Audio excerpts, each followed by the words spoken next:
You're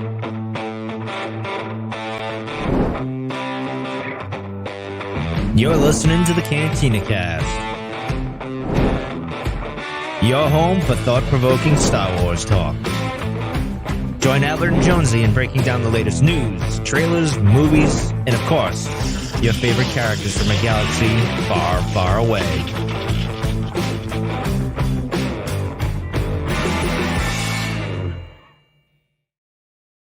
Hello, everyone. Welcome to the Cantina Cast. My name is Albert Padilla, and this is episode 398. I'm probably going to get... Yeah, it's 398. The Book of Boba Fett. What is this? Chapter 3, The Streets of Mos Vespa. Sorry, I didn't have my thing in here. I'm sorry. Mos Espa. My bad. That was a Freudian slip. I didn't mean to call it Mos Vespa.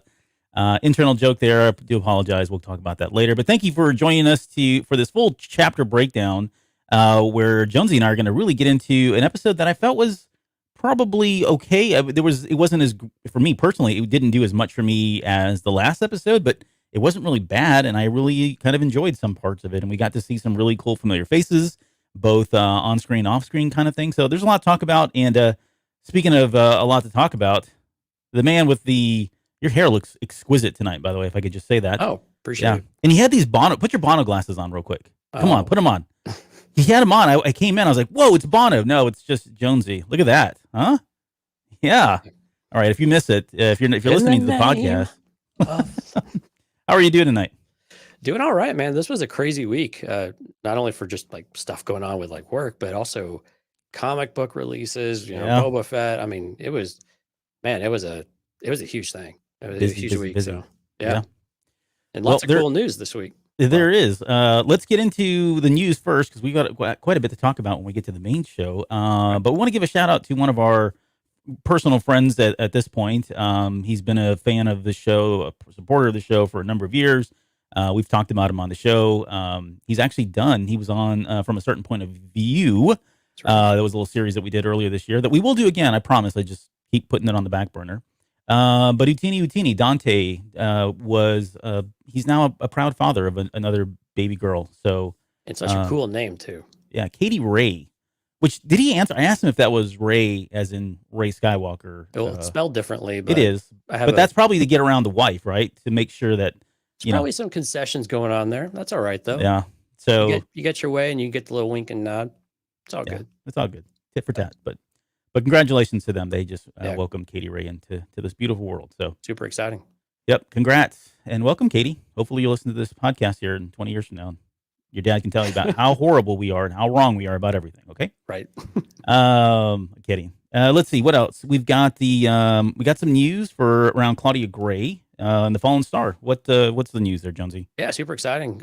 7 for 7 with the High Republic novels going on the New York Times bestseller list at number 1. So fantastic news, and congratulations to Claudia Gray, and of course everybody that's involved. It takes a big team, kind of like a movie. It takes a big team to put a book to paper and actually get everything going. And especially these times, it's tough to get a book out there these days right now. So super exciting news, and it's a really, really good book, solid book, a must-read book. So certainly encourage everyone to go out there and read Fallen Star. Yeah, no, and I would agree too. I mean, I did the spoiler-free review. At some point, we're actually going to come back and cover the actual novel and talk about it in more depth. And I'll be sure we have some critical feedback. It wasn't perfect, but it's not a bad book. And I want to keep stressing that. Go out and get it, especially if you're following the High Republic, invested in the storyline. You cannot miss this book. And this is not, it's really good. There's just some things that didn't sit well with me or didn't jive with me for whatever reason. But again, what's interesting with this book, though, and not to spend too much time on it, but what's interesting about this book is that it was the first one where I really felt like I had to have read some of the other books. And so it's we've talked about it in Discord with I know Lauren's watching the live stream right now, and it's just one of those you kind of have to get through all the other ones for it to all really make sense.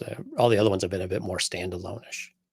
Yep, I would agree. It is, and I was going to include that. I had a line in my review at one point that was saying something along the lines of, this is not the book to come in on. If you're wanting to get into the High Republic, don't do it with this book, right? This is you will be lost.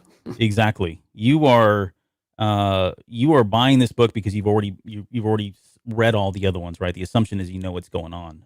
Yeah, and we might be at that point. We had talked about you weren't too far. You're not too far removed from being able to jump in on the train, and this is that first. As we get out of this first phase, this is where things start to turn a little bit. So if you're on the fence still, jump on the bandwagon. You got a really good comic series. Issue 13 just dropped today. Finally, it was a day late for some reason. Yeah, I saw that. I didn't see it. Yeah, no, go ahead, sorry. Yeah. Everything else was out. Eye of the Storm. Ooh, yeah.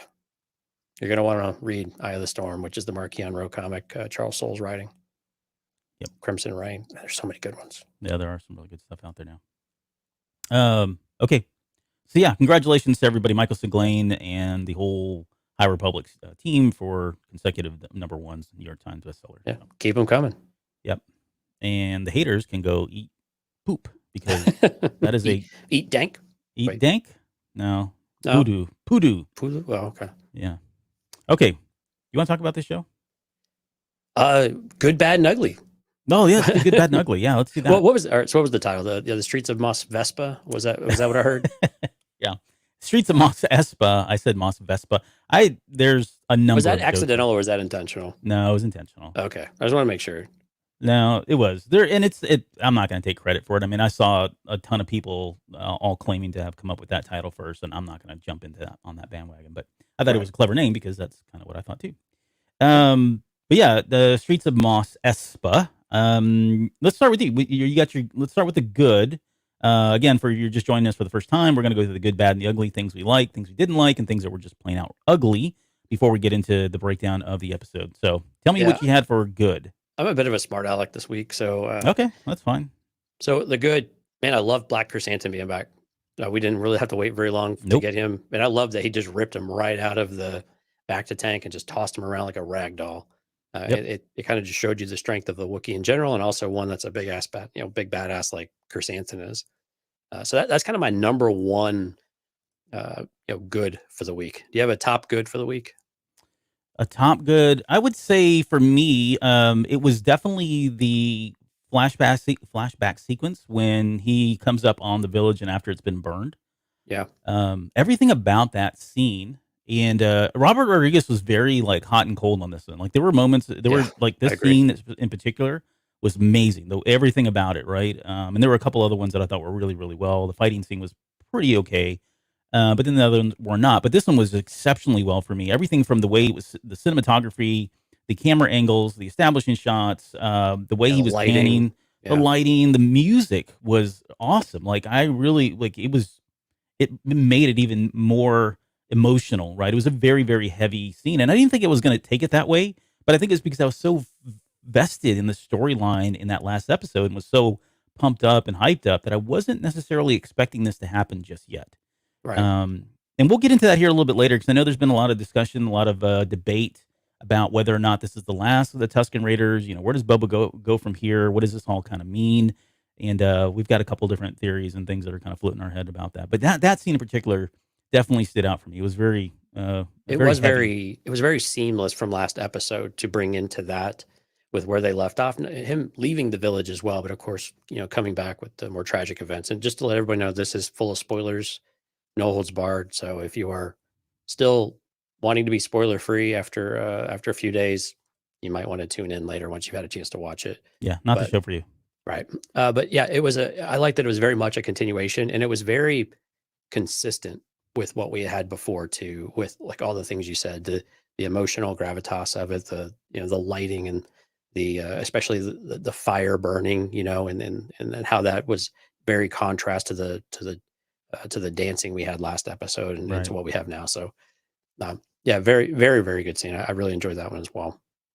I also had on my good. I enjoyed the fact that we finally saw Danny Trejo, who I'm just going to call Machete because that was his name of the movie. He was in the movie called Machete.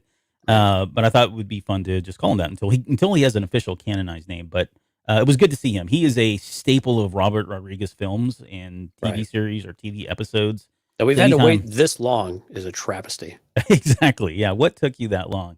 Right. But it's just the fact that he's such a cool guy. For him to be the Rancor keeper, I mean, it's like perfect. It's like if you were to think of a role for Danny Trejo, for Machete, like this is the one for him, right? Yeah. And he was good. I really liked how he delivered. Like, he's kind of this gruff guy, but you kind of feel like this soft spot in him too, which is just fantastic. I love that. I love that dynamic contrast. Yeah. I posted the picture of him with the Princess Leia buns on the side of his Right. head as a out of context spoiler. So if you get a chance to go find that picture, it's quite the image. Yeah, he's really Leia's biological dad. Sorry. You're right. So I thought that was great that they were able to kind of introduce him. I love that we got a Rancor, and I love the foreshadowing that was going on there. Yeah. Especially if you're a fan of the High Republic comics, you've seen my girlfriend Avar Chris. Now she's been known to ride those Rancors in the past, and we'll get into the Dathomir sisters and some of that as well here a little bit later. But yeah, that was a cool name drop. Yep. Yeah, no, there was some good stuff in here. There were some good little Easter eggs and nuggets that we saw throughout. So. And yeah, I think that was probably I'll just kind of leave it at that. I mean, we'll get into some more as we go through. Yeah, there's always little moments that are fantastic. Because I can just keep going. But give me your bad. Give me your bad. What did you? The bad. The bad is going to be Boba Fett's chiropractor bill after dealing with right, Black Krrsantan, because man, I don't know how he didn't get crushed. And this is kind of like so smart ass bad, and then like really kind of bad. Mm-hmm. He looked like he was going limp and lifeless, and then just to kind of bounce right back. We're like kind of back in Mando territory now, where nothing really phases these folks. Yeah. So that was a little, not great, but it was just funny. I love hearing the sounds though, the cracking sounds. I know not everyone's going to get into that, but the audio aspect of these is really important for you to really sense that. And I like that his toe was like, I saw that. It's like, what? I was looking at the screen going, what is going on with his toe? And it's like sticking straight up. It's impressive. I don't know how he gets it to bend like that. It is really, really, he's super flexible. He's a talent. You don't even know. Double jointed toes. Who knew? I'm telling you. Not only can he sing and dance. Right. Yeah. And then, the bad, I'm sorry, the whole mayor thing just isn't working for me. It's just not. The major domo or the mayor kind of situation itself? The situation with the mayor in general is just not working for me. Okay. It's not interesting enough to where I care about them. It's like, give me the Hutts, give me the Pikes, and we'll start with them, and then we'll figure out all these other clowns and how they fit in. But Mayor Mokshais is just Mayor McCheese. You can say Mayor McCheese. That's right. It just doesn't make any. It's just not working. It's not good. So okay. I'll pause there for the bad, and we'll get to more of it. But what about you? So for me, it definitely was I'm going to call it speeder bike chase. Yeah. Man, like I can get past the bikes themselves. I can get past the coloring. I have reasons. Like, you're not going to like the reasons that I don't have any confirmation that these are the reasons. I have reasons as to how I can justify some of those as not being bads, right? And kind of more neutrals. But the one I feel like is inexcusable is the editing again, right? We talked about that in the first episode. Yeah. So slow. I mean, even just the pickups, like from shot to shot, it's like you could have edited that to make it appear to be faster, and you could have sped the video up, and they did that at the very end when she comes at the very what's her name, Dash, when she comes and does her little close up thing that we saw in the trailer. Mm-hmm. He definitely sped up that video to make it look like she was coming in much faster, and they didn't feel like they were. Yeah, no other time did it feel like it. Didn't feel like it. There may have been like one or two times, like when they go past that protocol droid, it looked like that had been sped up a little bit, or at least the CGI, if they use that. The fastest thing in that whole scene was the rickshaw droid, like peeling out. Yeah, peeling out, and he didn't go anywhere. He went like 5 feet, 10 feet. It was funny, 5 feet, and then he stopped. So that was funny though. I like that one because you actually got the peel out sound. It was great. Yeah. So, but I mean, I just didn't like it. I have to be honest, I just did not like the editing. It felt like it needed to be faster. And I know there are other arguments out there. Okay, these weren't speeder bikes. They were kind of like the moped equivalent. I try to rationalize the fact that, we've seen the aerial shots of what Mos Espa looks like. Yeah. And it is it's almost like New York, right? Or Paris or London.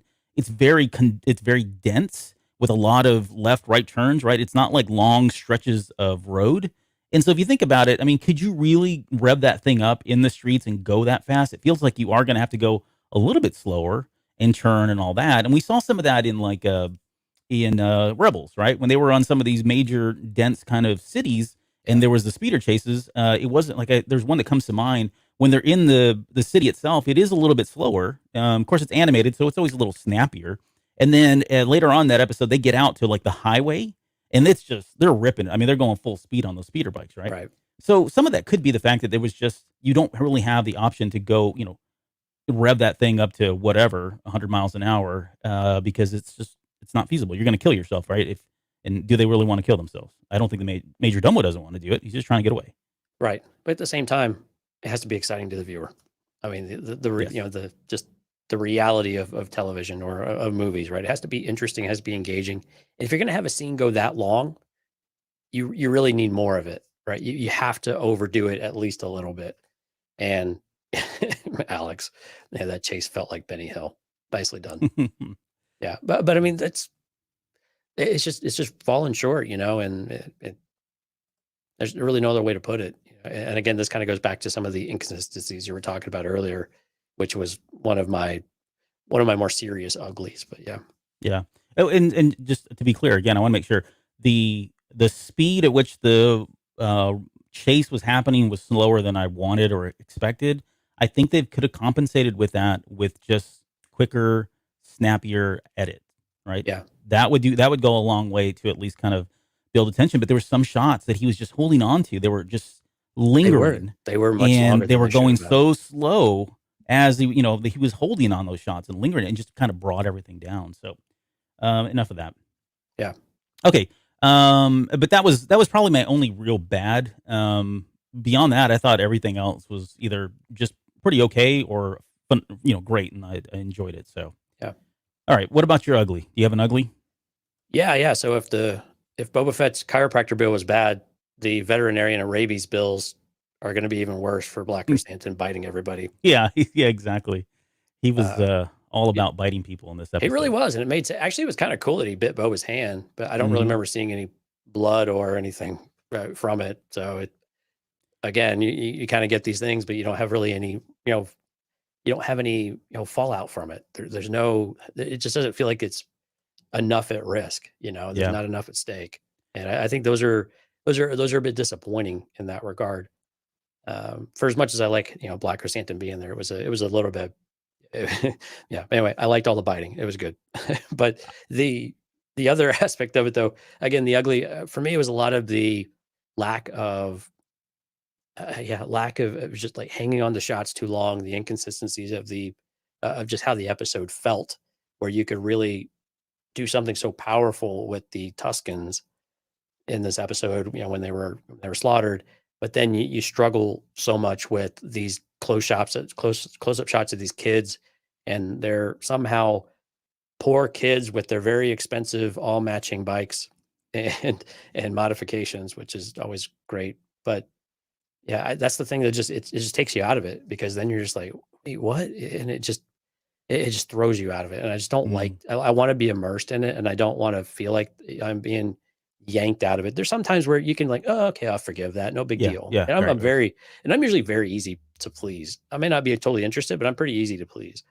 But this one just really bugged me, just how back and forth it felt the entire time and we even saw with the Black Krrsantan fight, and you mentioned this a little bit before, is that, some of it was, you're throwing Boba around everywhere, but again, they're not really getting hurt. The way that the kids come in, and not so much that they ganged up on him and kind of beat Black Krrsantan. It was more like the casual nature of the girl, or her name is Dash. I didn't realize she had a name yet. Yeah. Well, not officially, but yeah, that's her name. Okay. Like Rainbow Dash. Anyway, so, but she like does the switchblade and is walking up casually to a giant Wookiee that's hurting your brand new employer that you have nothing in stake with. It was just, it's just a little heavy handed, a little on the nose for me. Yeah, I can see that.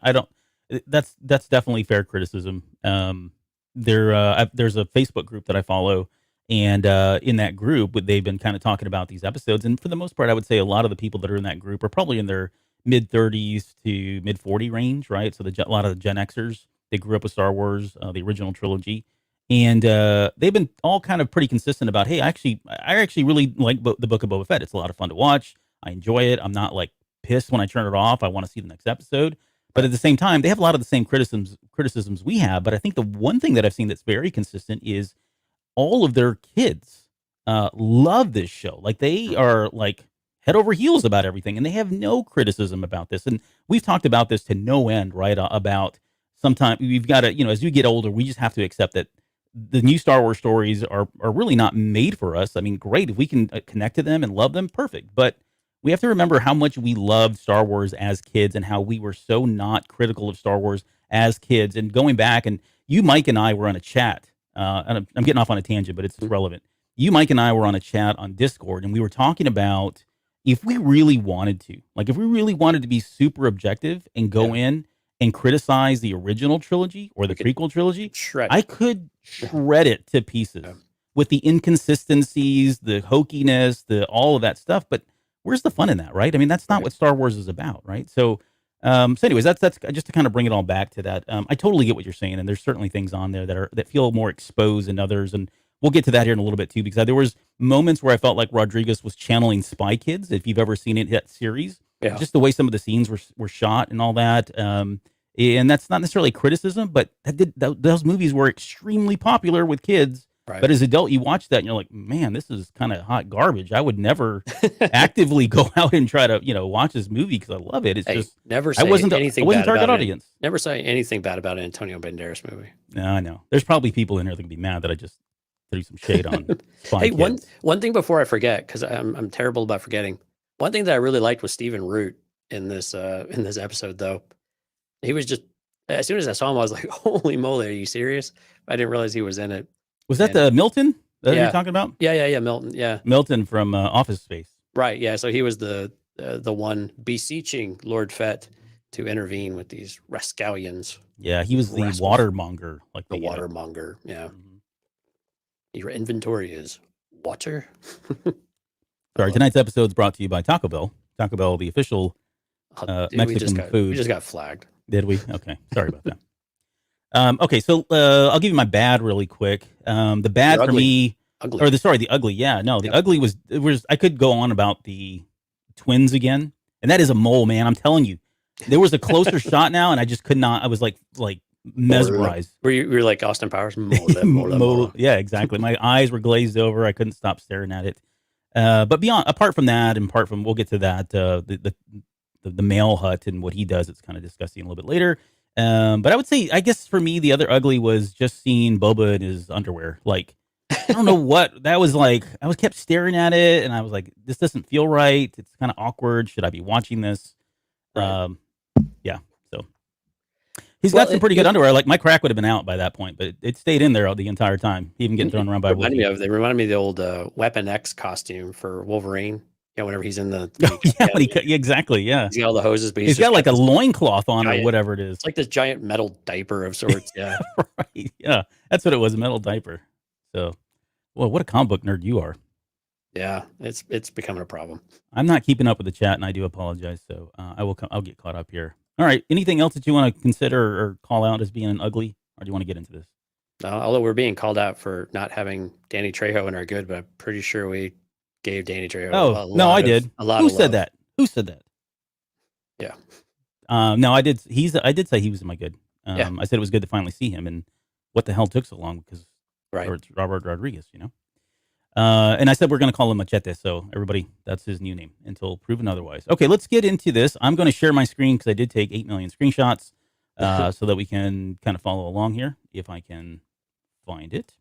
And it opens with that first scene that we've all very familiar with. We've kind of dissected this to no end, so we're not going to really spend a lot of time on this. But I guess the only question is, 3 episodes in, coming up on the halfway point now at this point, we had speculated, maybe we see more Bomar Monk mystery and all that. Doesn't look like that's going to be the case, though, right?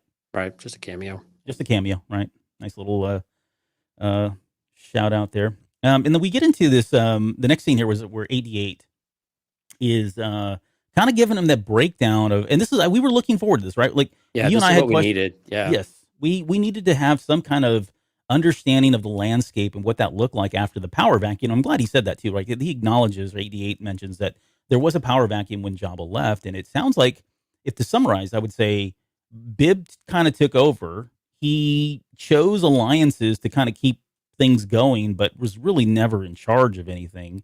Well, at the same time, the Mos Espa was kind of divided into three groups. You had the Aqualish, the Trandoshans, which now makes sense. We were talking about that. It's like, why are they so focused on these Trandoshans in the last episode? Right through the heart of the city. Yeah, and that's where they've kind of congregated and they've kind of made their claim to that area.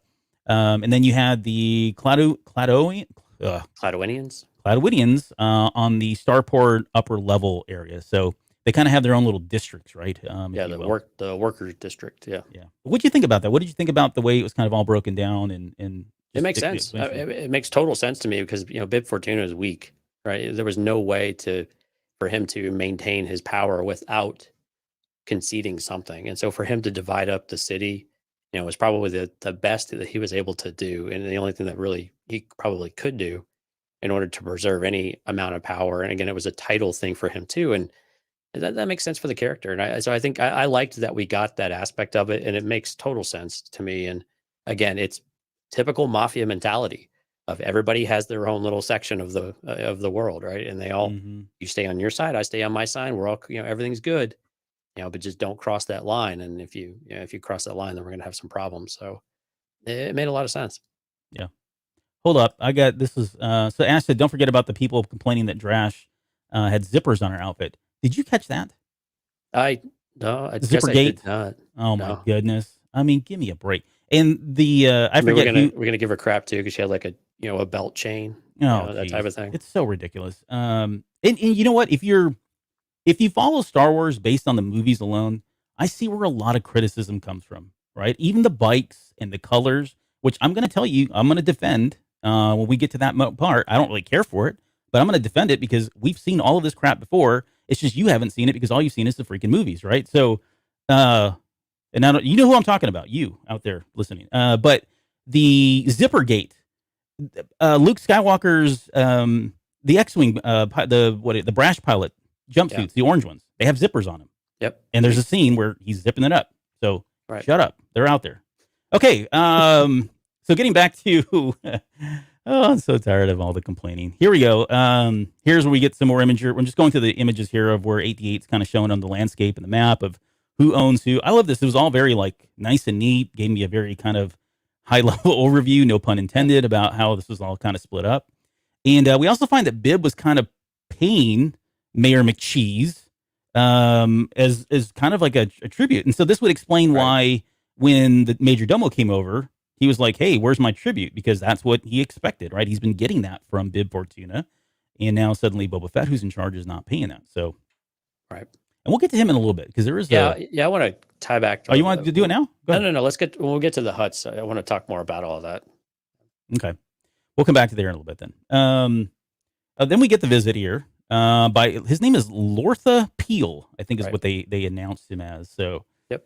What did you this guy? I couldn't feel him out. I don't know if we're done with him. This is just a one and done kind of cameo. It seemed like at the very end, and not to jump ahead, but it seemed like after he told him, hey, you're paying $500 and we're calling this over with and you're going to bring down your prices. It kind of gave this little look like, I'm going to do something about that. But what did you think about him?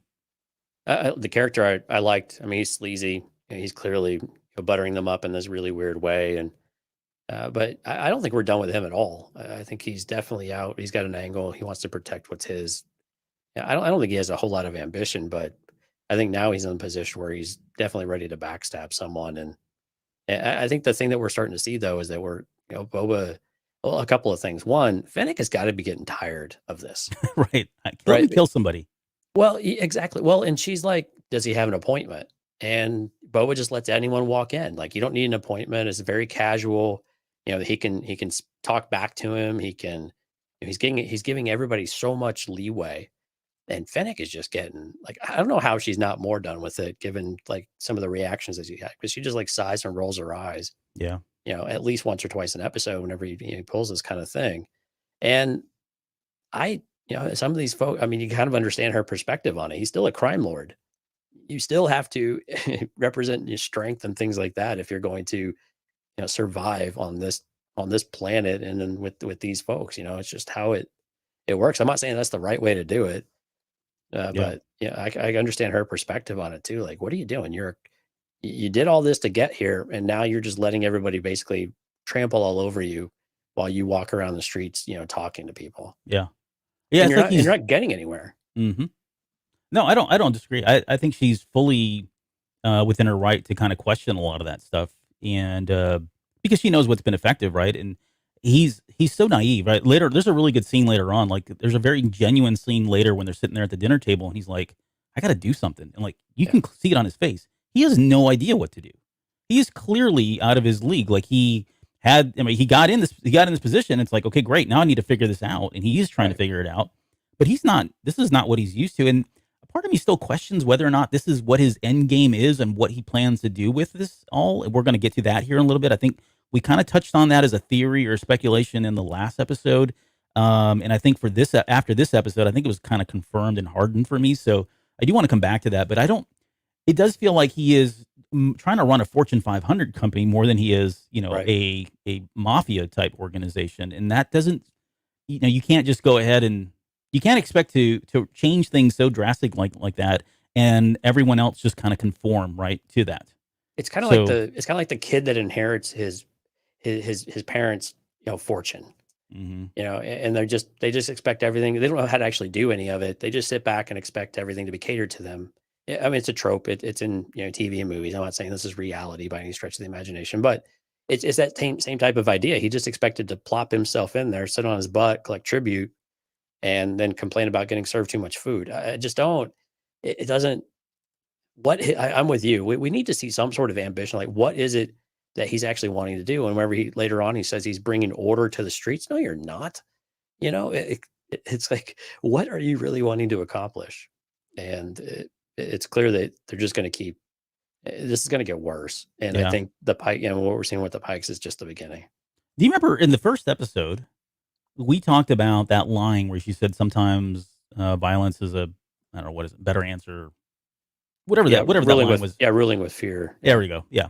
And I had asked you, I kind of asked a question about, do you think he's going to be going up against that? Do you think at some point he's going to keep trying to do what he wants to do, but he's just going to have to give in and conform because he's going against the grain, right? If you go back to Legends, this is literally thousands of years in terms of how these syndicates have been run, right? The names change, but in terms of how they run has never changed. It's always the same stuff. And here you have somebody coming in saying, "Oh, I'm going to be different. I'm going to change the way we kind of rule and gain respect." And I don't know. It just feels like at some point maybe is just going to break down and say, "You know what? Forget it. Violence is the only answer right now," and he's going to pull the Band-Aid off and go, ape, what? So, which he may do at the very end of all this when we get to my theory. So he's certainly starting to. I mean, like you said, he has to send a message. What other message do you think he's going to send? Yeah, and did he send a message in this episode? Well, I don't know that he did. That was in response to the Hutts, but yeah. Right. Okay, well, let's move on here.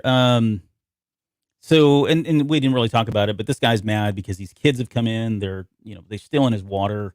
Stealing my water. And get off my lawn. Get off my dirt. Get off my sand. There's get off my pond. There you go. He calls him half man, half machine. Yeah, I love the disdain he has for that. Yeah. And he tells him, "Hey, I'll give you twice the amount of tribute if you can get these gang members out of here." So cool. That gets the setup, right? That's his quest, the little mission that he accepts for this episode. Yeah. Great. And this was a great shot. I love this. Like the nighttime of it's really dark. So anybody that's watching, I apologize, but I did love that. I would love for them to do an overview to see if that shape of the lights actually is something. Because it almost looked like some pattern or something. Yeah, it almost looks like a design of some sort. Okay, and then we have these guys. We have Boba, the whole team here moving in, and this is where they confront the kids, which I'm calling the spy kids. And I mean that lovingly because at the very end they are acting like spies, when they're spying on the Pikes. Right. So we'll call them. I'm going to call them spy kids. But I don't know. Okay, so let's just pull the Band-Aid off on this one. What did you think about the look, the bikes? I know there's been a lot of feedback, a lot of criticism about, hey, they look too clean. They don't look like Star Wars, which I'm just so tired about hearing. They don't, their outfits don't look. I've heard the feedback about, okay, well, if they're poor, then how do they afford these fancy bikes and all of that stuff? But give me your kind of thoughts. I mean, it is out of place. I will say that it does look out of place for Mos Espa. Yeah, I think, and that's where I come from. If you're on Coruscant, this stuff would fit in a lot better. So when you're saying it's not Star Wars, that's BS because it is. It just might not be Tatooine Star Wars, right? Mm-hmm. And I think that's probably, if people were to sit back and think for 5 seconds, that would be where they land.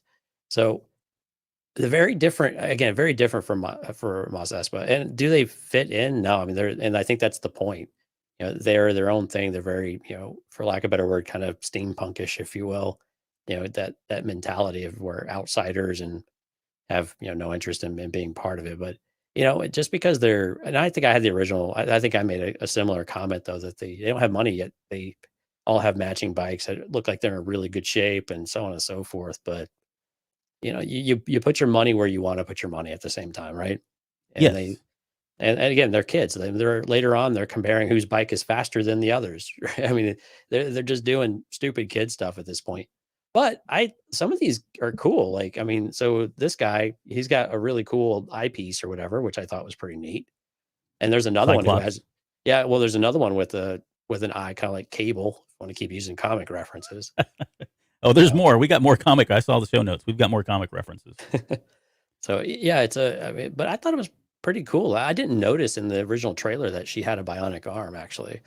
And when I go back and watch it now, I'm like, oh, it's obvious. But yeah, are they out of place? Sure. But I think that's the point. And are they not Star Wars? No, they are Star Wars. You're just in a different environment than you're used to. So what about you? What's your take on them? Well, I'll give you my take, but Dante's in the chat, so I want to acknowledge him and say, hey, congratulations officially on the new baby girl. We're all excited. Can't wait to see more pictures. So absolutely. Yeah. Okay, so my take on these guys is I'll give you a true life anecdotal story here. So there was a part of my life where I grew up in a very small town. I've lived in two very small towns. One was Somerset, Texas, and Alex can attest to this. My brother, he's in the chat right now. We lived in Somerset, Texas, right? And Somerset is about as dirty as you can get, right? There's a lot of the roads had no pavement. They were just literally dirt roads. And this is even the downtown area. I'm going to call it downtown. There were a lot of dirt roads. And a lot of people that lived there were older people. There were a lot of older vehicles. It was like, even though the time was 1987, it felt like 1967. The vehicles were older. All the buildings were older, right? It just, overall, the aesthetically, it looked old. However, you knew where the high school kids were, because the high school kids, even though that wasn't part of the culture of that town, they knew that in San Antonio, kids were driving these types of cars, or this was the coolest color, or this was the latest fashion, right? They were fully aware of that, because that's what they do as kids. They try to make, create their identity during this phase of everything going on. So they want to mimic what they see in the big towns, right? And so the way I saw this was simply like that, right? This is how Coruscant dresses. That's the fashion. They may have, I don't know, holo videos or something. They're like, heck yeah, I want to look like that. And yeah, they're going to stand out. But you know what? That's drawing attention to them. What more? That's the point. That's the point. As a kid, you want all the attention. That's why we color our hairs different colors, or why we get really annoying things put on our vehicles so that as we drive, it sounds like it's farting the entire time. There's just things that kids do to draw attention to themselves, because that's what they want. That's what they need. So that's why I rationalized this. And I didn't really even think much of it. Like, I saw it, I was like, oh yeah, these look like kids in a small town that are really trying to stand out and look like the big boys or the bad boys, bad girls, whatever, out in Coruscant or some other big planet. Mm-hmm. And there's the atrocious zippers are on here too, which I just cannot believe. Oh my God. Okay.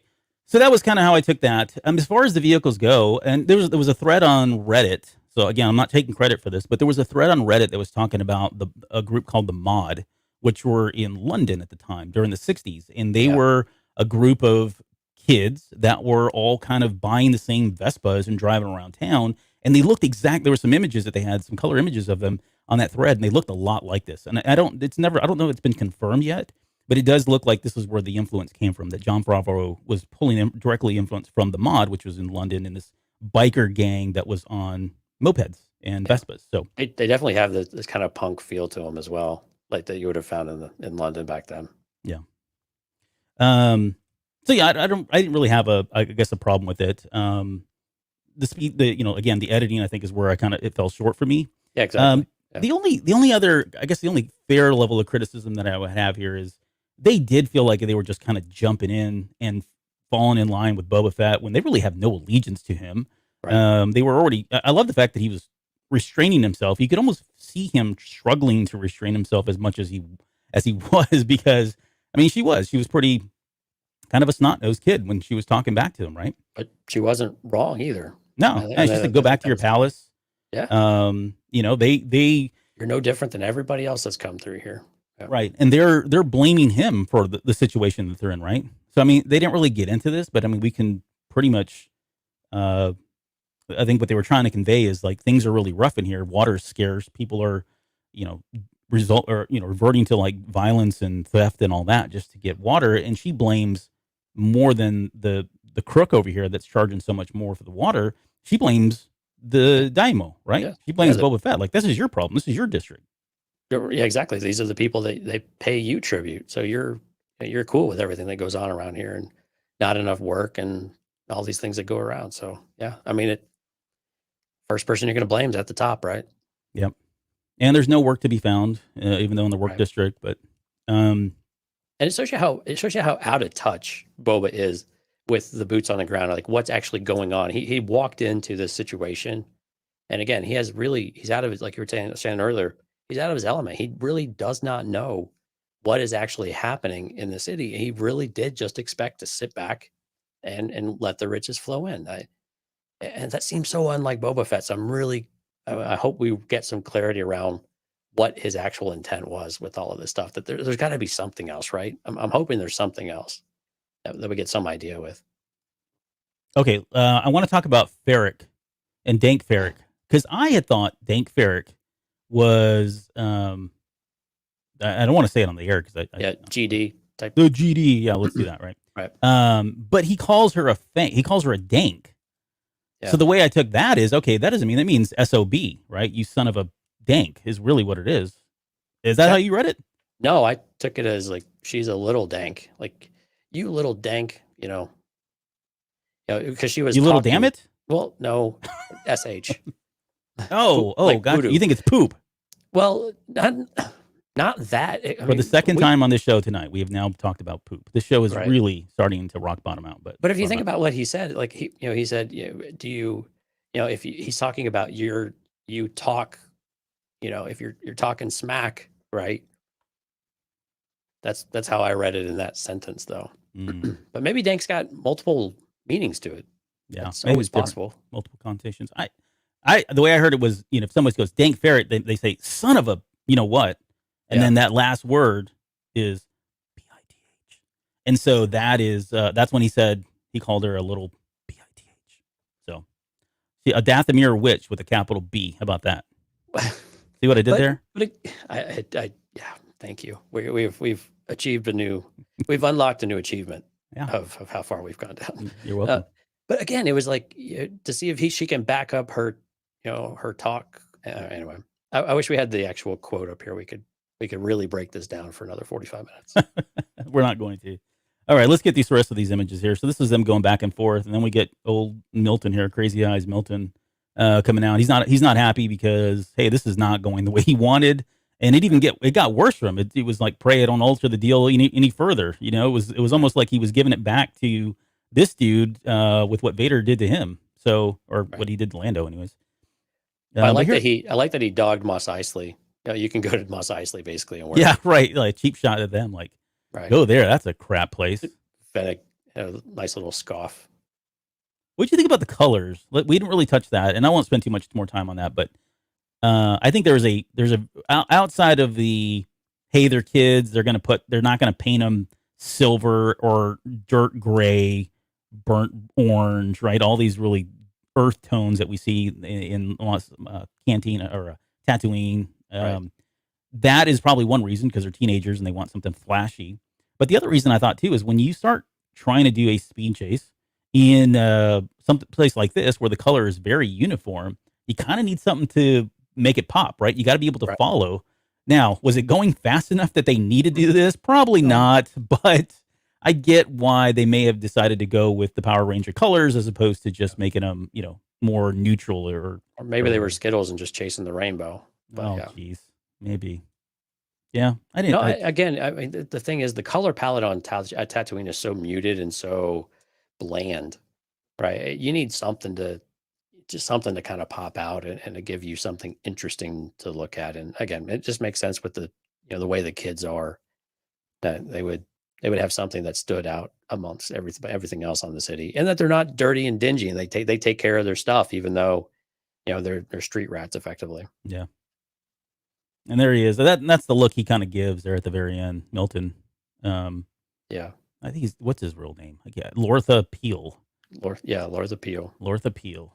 So yeah, it was kind of like you darn kids in your bionic arms and high dollar Vespas or high credit Vespas. Right, I would have gotten away with it too if it weren't for you kids. Yeah. The streets of Mos Vespa. I am going to Photoshop that in at some point and post it. So You have to put like a big V, like in the V for Vendetta. Oh yeah. So it's like a racer V. Oh yeah, that's what you could do. Like do a nice big. Okay, we're moving on, Jonesy. Okay. Nice cool establishing shot. Yeah. Establishing shot, but it was always cool. This is now the second time we've gotten this in their tributes to Return of the Jedi. Right. Was it Return of the Jedi in the original one, or was that a special edition thing they did that in? That's a good question. I almost can't keep them like. Well, I can disseminate them between them sometimes. Yeah, and it's funny because as time goes on and we watch the special editions more and more and more, it's like those memories of what used to be, so just keep fading and deteriorating. So yeah, I want to say that was in the original. Okay, we'll go with it. It's fine. Yeah. Here Dante's we go. In the chat, Dante, tell us what's going on. No, dude, what's going on? What do you got? A new baby? I know. Gosh, all they do is sleep. Here's the Nook of Boba Fett. Back to the tank. And back to the tank, yeah. So we get this shot again here of him kind of dreaming the same dream, which I thought was interesting that they decided to show this yet again with one slight variation. Otherwise, it's exactly the same shot. Right. We get to this point here, and instead we get that kind of transition of showing him in the back to tank instead of the younger Boba Fett. But one thing about this, just quickly, so Daniel Logan, some of you may know who Daniel Logan is. He's the one that played this kid here, Boba Fett, in Attack of the Clones. He posted yesterday, I think, on Instagram or Twitch or Twitter. I forget which one it was, but he made a little sly comment about, "Hey, really loved tonight's episode." It was a picture of like this. I really love tonight's episode. The show's so much fun. Something along the lines of, "You never know who's going to pop up next." And there was like a little wink and a nod. And of course, this set everybody on fire because they thought, okay, are we going to get more flashbacks like this when, as he's in this dream state or dream sequences where maybe we get somebody like Daniel Logan that comes back to reprise that role? Any thoughts around whether you'd want to see that? Do you think he looks close enough to Tim at this point, or? You know what? He looked, the way they modeled him in Clone Wars, very much still maintained the look of Daniel Logan. That's true. Yeah. Yeah. You're right. Yeah, I mean, and granted, he's in his 30s now, right? I think something like that. Sure. I think he's a little younger than we are, but yeah, I mean, I don't have a problem with him coming back. I think at some point you need to explain what this sequence is about. What is it actually trying to tell us? With watching Jango leave. I thought we covered that. We did, but I mean, they need to tell us. You don't like my answer. I know what it is. Well, no, I want to see if you're right for a change. Oh.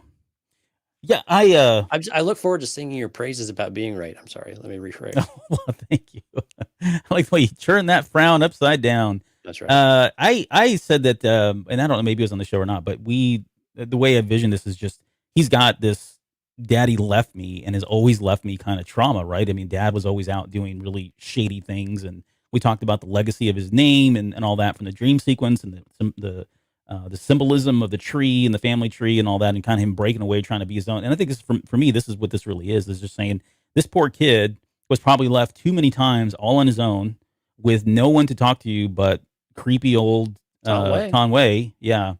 And amongst all these clones that looked like his dad, but they really weren't his dad, that had to be creepy. You know what I mean? You're missing your dad and you see hundreds of people that look just like him, but they don't love you. They're not reciprocating anything. They're not his dad. Right. So I think it's just that. I think it's just the loneliness of constantly being left alone while dad goes out and, kills some people or whatever. But right. But how does that translate into, why is it important now? Yeah. I think that's the part, the disconnect there is like, what's important now? Why does he recall that now, aside from having to blaze a trail, all on his own and be kind of accountable to really a system rather than just himself? Yeah. I'm just going through. M Letter 71 says he doesn't look the same now. Yeah, he's got. The last I saw him, he had a beard and stuff like that. But yeah, it's probably all the Hawaiian. 34. Shirt. Ash came through for us. 34 years old. There you go. So he's just a little bit younger than us because you and I are like barely over 35. Barely. Barely, just a little bit. Okay, so we get this flashback, and this is where like all of this was. I thought was pretty good. I mean, it was kind of okay, but this is a pickup right after the events of the last episode, where he is now going to collect on the money that he told the Pikes they were going to have to pay. Right, they were going to have to pay now because they were traversing these lands that belonged to the Tusken Raiders, which I thought was, we didn't talk about this, but I like that they mentioned that the Tuskens have claimed this land ever since the oceans dried up. Right, so they're an ancient race at this point, if you want to look at it that way. But yeah, so we get these shots, and it's very, very different. This is like, you think about where he's come with this character at this point. He's riding off on one of their banthas, dressed like them, with their weapons and the respect of everybody. I mean, everybody's watching him go. The kid's looking at him. The dog's even wagging his tail. I mean, it's just he's a part of this. This is his family. This is part of his tribe. I love this shot right here. Oh yeah, I did too. With the sun in the back. Yeah. Yep. Good stuff here. And then again, more. Did banthas go any faster? I mean, I'm gonna go with no. He could have walked this faster. I've always wondered, like, if they just show them walking slowly, what is the? Never mind. I was gonna say, what's the benefit of a bantha? There's got to be something else that's much more faster, like a speeder bike or another animal. I don't know. Walking, right? There's got to be something we're not aware of. But anyways, they do carry a lot of stuff. Sure, they're pack mules or pack banthas. He makes his way over to Mos Eisley. We get this shot here, which is basically two callbacks to The Mandalorian, the helmets on the spikes, which when we talked about that episode, that was done to kind of send a message to the Empire, like, you're done, right? Go away. You're not welcome here anymore, and this is what's going to happen to you should you come back. And then we get Afro lady back there, Afro Jack, was her Pelly? Yeah, Pelly Motto. Yep. And the pit droids. And her pit droids. Yep. It's cool. I like Easter eggs like this, or like, it wasn't an Easter egg. The only complaint I had about this, like, I thought it was fine that she was in there, but that they panned over and watched her walk away. It was like a little too much. Right there. Right. It was like, was this a contractual thing? Did you have to like show her for 3 seconds or something like that? Yeah. It would have been cool if they just kind of flashed it up there. I'm with you. If they would have just, we would have caught the very end of her walking off. Right. Rather than lingering on this shot. But it's not as egregious as, he runs into her and then they have a little quick conversation and she walks off. I mean, that would have been like, very true. So at least we got that. At this point, he heads over to the Pikes to confront them, collect his payment. Goes down into this little, I don't know, I call it a Pike embassy. I'm not sure what this is. But yeah, this was interesting. Like, I was like, whoa, wait a minute. He finds out that someone's already collected this payment.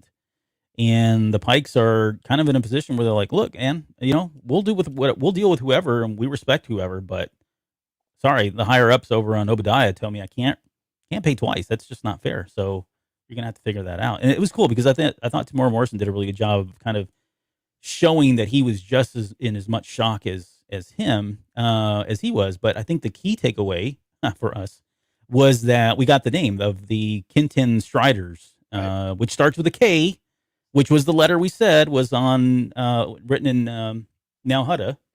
Right. So we got that right. Check.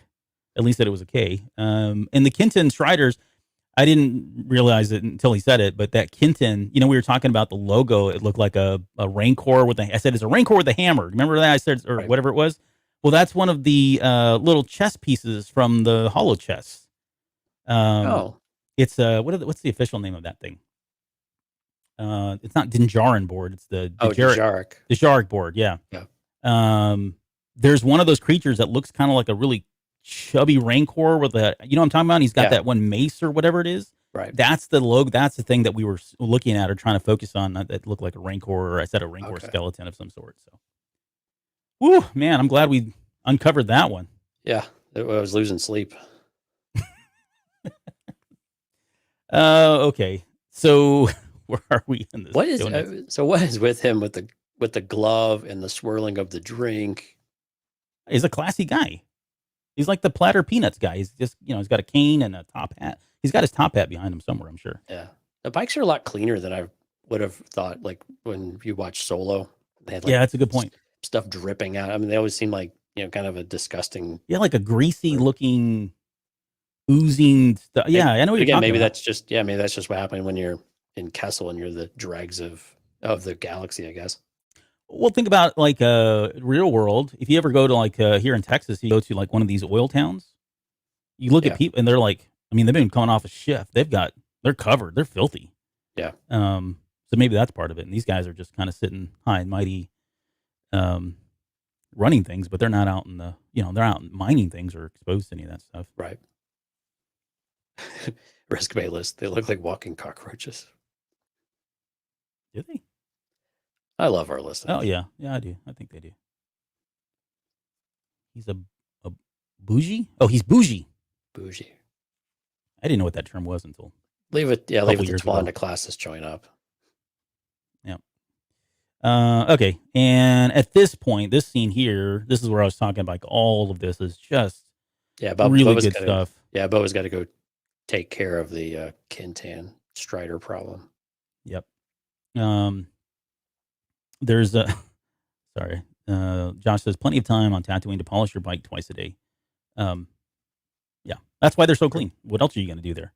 Yeah, drink beer, polish your Vespa, and then seeing the smoke come up ahead, I was like, oh crap, this is not good. And then he does a really good job. Like, I don't think we give him enough credit. I mean, sometimes it feels like he's kind of hot and cold, and he's never bad. But there are times when it's just kind of like, all right, he's not the best actor. But then he has moments like this where I'm like, wow, he's really digging in deep for this kind of stuff, which I thought he did really well. I love this shot when he does I hate to say this because Robert Rodriguez has his own kind of style, but there's a particular shot that Spielberg does where he kind of comes in close on the face, right, and then he pulls back slowly and gives you the full view, right, that long, kind of long shot. And he used that technique here, which I thought was beautiful because it gives you he sets the tone on his face. You can see it in his face, and I didn't really do a good job of capturing it, I don't think. I mean, you can kind of see it here, right? But he establishes that, like, there's something really bad, and as he pulls back, you then get to see what exactly he's seeing. And so it makes you feel like you're kind of looking at it through your own eyes, which I thought was really great. But yeah, I mean, it looks like they torch this place. Like, it's done. They even got the Bantha. Yeah, the Bantha. They got the Chief. Unclear if they got two others that we care about. Look at Riska's theory. I like that one. Anakin came back from the dead. Killed them all. So, okay. The Chief's dead. Right. But where do you land on Tuskid and she? Do you think they got away? Oh boy. Actually, that was a question. Like, when he's putting the staffs on the fire, the first one, that's not hers, is it? No. Okay. I didn't think it was, but I couldn't tell if he had what she was holding earlier in the episode. But then again, so for her, maybe she was not there, and so she could possibly live. Now the kid, though, that's a little more interesting because why would he not have his stick? Because I think he's always gone everywhere with his stick. Mm-hmm. And so and the way that he puts it down reverently, to the fire. Now, granted, we don't see him put it in the fire, however, like he put the other ones. Yeah, I've got a picture of that here because I caught that too. Like, here he is holding that stick, right? Right. Then he bends down, but he's bending down like relative to where the fire is. Right? If you watch this scene closely, he's not putting it down in the fire. He like puts it right outside the fire. That's how it came across to me. Yeah, no, I took it the exact same way. While it was very reverent, it wasn't necessarily, burning it. So you could take it two ways. One, he might be alive. He didn't find the body because there was only a handful of bodies on this pyre, or two, it was very sentimental to him and he couldn't burn it, couldn't bring himself to do it. Maybe, or it was just kind of, laying it next to everybody. Yeah, I don't really know, but it's so in all likelihood, it seems like those two are going to be alive. But that was definitely Tiny Tim's crutch. Jiminy Cricket's umbrella. Right. I took it the same way. Like, I went through and I looked at the footage over and over again. The footage. Yeah. You're like an investigator now. Yeah. You're like trying to find Kennedy's assassination. It's exactly right. It's the what is it? The it's not Sepulveda tapes. Anyway, it's bad joke. And probably not appropriate. But I went through and looked at these images over and over again, and I can see where people were like, "Oh no, that." A lot of people were saying that's the kid up here on top, right? This right here. It's not. It just doesn't. It's not the right size compared to like this other one. These are adults. They're the same size. So I don't think the kid's dead. Where his stick is at, in my head, I would like to think that she is still alive. I think she's alive regardless, right? They would not have done that, gone through all of that. And I get they killed this, and this is part of his chapter of life is now kind of probably on. I'll concede that. However, I think she's still around, and I think we may see where he runs into her again and all that later on. But in my head, the way I would envision this is going, I think there's some theories out there about the kid being her child, and the chieftain was the father. I don't know. Maybe that sounds kind of cool, but we don't know for sure. Either way, there could be a likely scenario where they were outnumbered, outgunned, and they were just all kind of fleeing, right? Because it doesn't look like this was 5 people that came in. This looks like it was a full-on army attacking. And are these guys are they going to really make their last stand? We've already seen them. They'll pick up and run, and they probably just realize, okay, this is too much. So maybe she just grabs that kid, and the stick falls behind, and she gets off and gets away somehow. But everybody else that we see here were the people that didn't get away. And at that point, when they come in, they come in and burn everything down and tag everything, like we see here, where they tag that one tent with the K on it. So let me ask you: do you really think this is the Kintan Striders? I don't. I think it's probably the Pikes. Ooh, I like that. Because and one reason for that is that the Kintan Striders we haven't seen them with blasters. Yeah. We've seen them with the stun batons and the electric, whatever they are. But I don't think we've seen them with blasters or anything else. Now their speeder bikes may have had weapons on them. We didn't see that either. Yeah. But we know the Pikes are heavily armored. Or heavily armed. Armed. There we go. And they know where this village is because they take pop shots at it as they And that smug, what of a leader there in Mos Eisley definitely, is slimy. Well, and I was sorry, I don't interrupt you, but this scene here, he's actually it wasn't a cane, he's holding a cup. Yeah. But when he walks away, that little look on his face, and he's kind of like swirling it around, like kind of thing. Exactly. I mean, he was doing it when he came in. Yeah, it was very casual, for all of this. And so I think the Pikes are probably putting them against each other and hoping that they'll wipe one another out.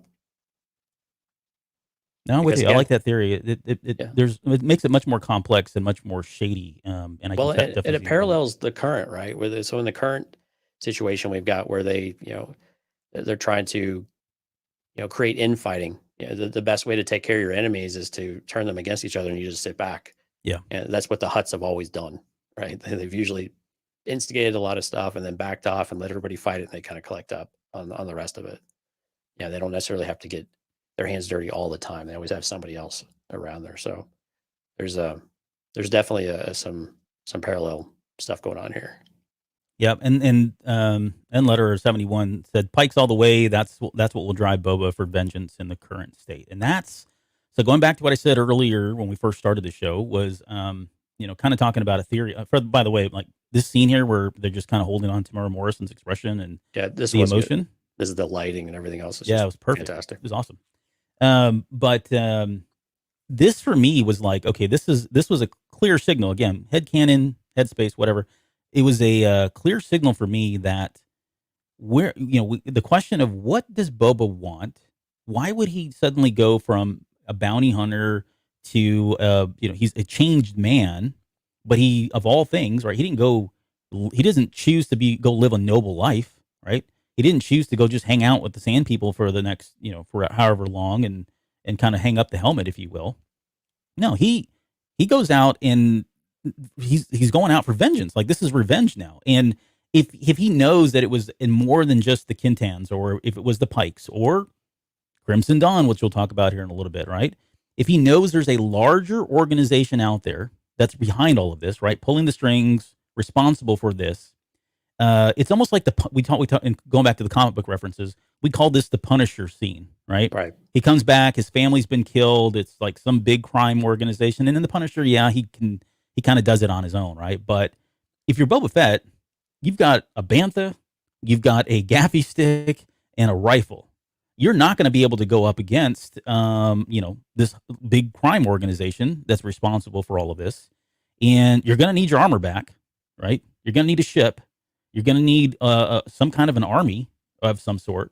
But for me, when I think, okay, so what's the best way? What's the easiest way for him to manifest power, get to a level of power enough to kind of go against this larger criminal organization? It's to kind of grow his own, right? He's not going to go join forces with the Rebel Alliance or the New Republic at this point, or any of the Empire's gone, right? So Right. he's got to do his own thing, and he knows that Jabba had people and power, and he's, in my head, he's doing all of this so that he can get to a level of power and exact vengeance on whoever it was that was behind all this, which I don't think he knows yet in this scene. Like he suspects it's the Kintans, but I think he's going to discover, and I think we're going to find out over the next 4 episodes, that there's more at play here, a larger organization at play, and that's what's putting him in this weird position of, oh yeah, I'm going to be a crime lord now.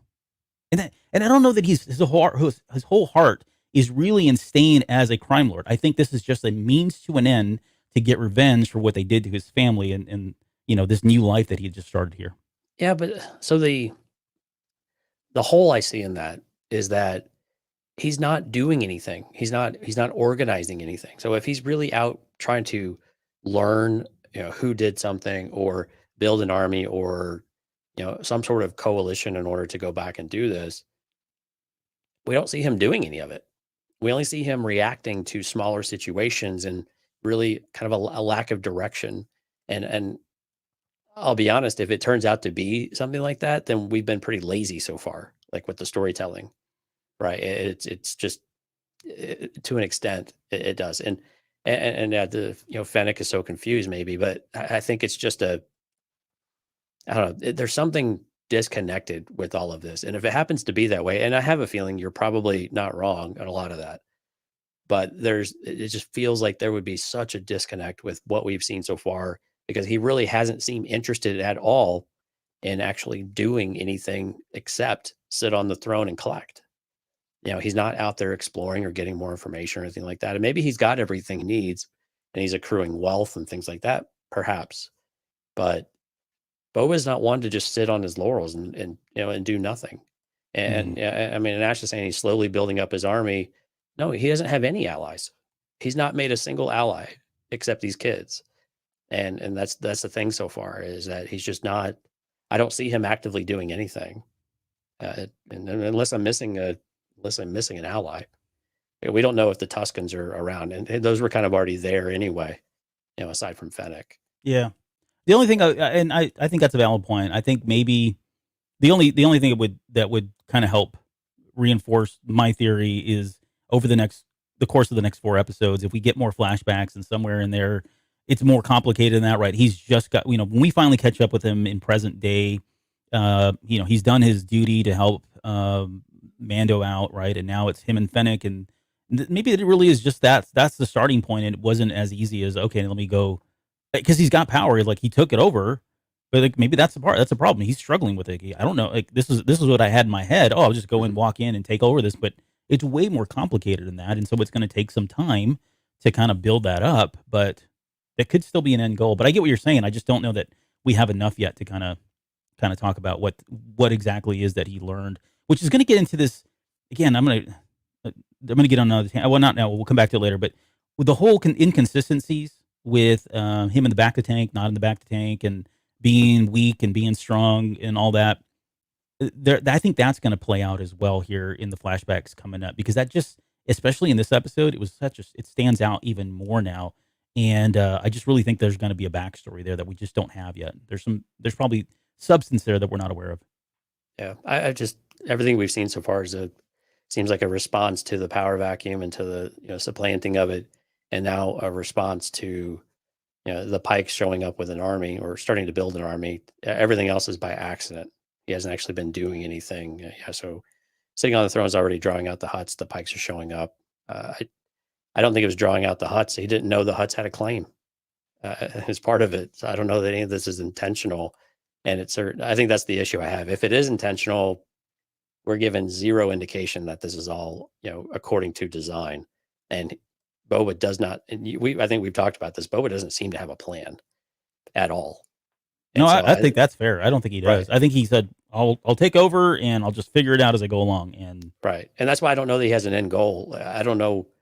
Maybe he has an idea of an end goal, but for it to be vengeance, I think specifically is kind of where I'm going on for vengeance or revenge. It seems like that's not an intent because he didn't know the Pikes were really around until just recently. Again, and I don't know where they've been for 5 years, but at least in the current present day, I don't think we've seen any Pikes since then. I think we had one reference just recently with 88. But Rob said, I just need him to win one fight in one of these episodes. Which that's fair. It is fair. He's just been getting his butt kicked all left. I think that's coming though. Right. Don't worry. I think when we get to the final 2 episodes, if not the finale itself, I think we're going to see the Boba Fett we saw in that episode of The Mandalorian come to life. So, but we'll see. Okay, so this is how he's woken up. Can you imagine waking up to this face here? That would be the worst holiday special ever. Yeah. So there's Black K in all his glory, shows up, and yeah, I know. I get him. Like, again, security just lacks everywhere in Star Wars. He's just kind of how does a 50,000 foot Ewok Wookiee like sneak into this place? Yeah, I don't know. It's not like he's got a full. Well, go ahead. No, yeah, it's not like he's known for his stealth. We've got plenty of evidence for that. So yeah, true. And I don't know that. I mean, Boba he does. It doesn't sound like he's running a skeleton crew, although he seems to have a lot of cooks or a lot of droids that cook really well. Right. But it doesn't seem like he probably has the best level security. And there's holes in this too. Like, where was Fennec at? Yeah. She seems like she would be sleeping with one eye open all the time, right? It seems a lock on a door would probably be great too. Yeah. And you could argue, why did he even let him out of the chamber? Like, he could have just, opened it and stabbed him with something and that'd been the end of it, right? But no, he decided to bring him out and beat him to a pulp. But nonetheless, I thought it was a good scene. I liked again, like his crack's not out, which is pretty impressive. Those wherever he got these underwear are just, I need to get them. But yeah, he's getting tossed around like a rag doll here, which I thought was really cool. There was a lot of great shots of Krrsantan just screaming the entire time. Right. But what do you think of the fight overall? I know you mentioned there was some. Is it like the suspension of disbelief in that you got to like just put aside that these are kids that eventually kind of corner him and all that, or yeah, well, and I want to just flip through some of these shots. Yes, to an extent. I liked the fight overall. I liked seeing the strength of Black Krrsantan and just what he could do, and again, Boba trying to be resourceful and really kind of standing up to him a bit. I mean, granted, Black K is at such a huge advantage. Like, Boba was in a back tank in his underoos, completely unaware and unexpected, taking a nice nap and having some dreams about, his loved ones dying. It was great. Right. And then he's woken up out of nowhere and then he's attacked by this giant, black Wookiee. It's as he did as well as he could given the circumstances. And I liked that he did at least put up a fight. Now, yeah, how do you take a electrified brass knuckle to the face and, be okay? That's not really, that's disbelief. Yeah, no, I would agree too. Like, this is a cool shot here. I didn't mean to. Oh yeah, nice job on that one. Yeah.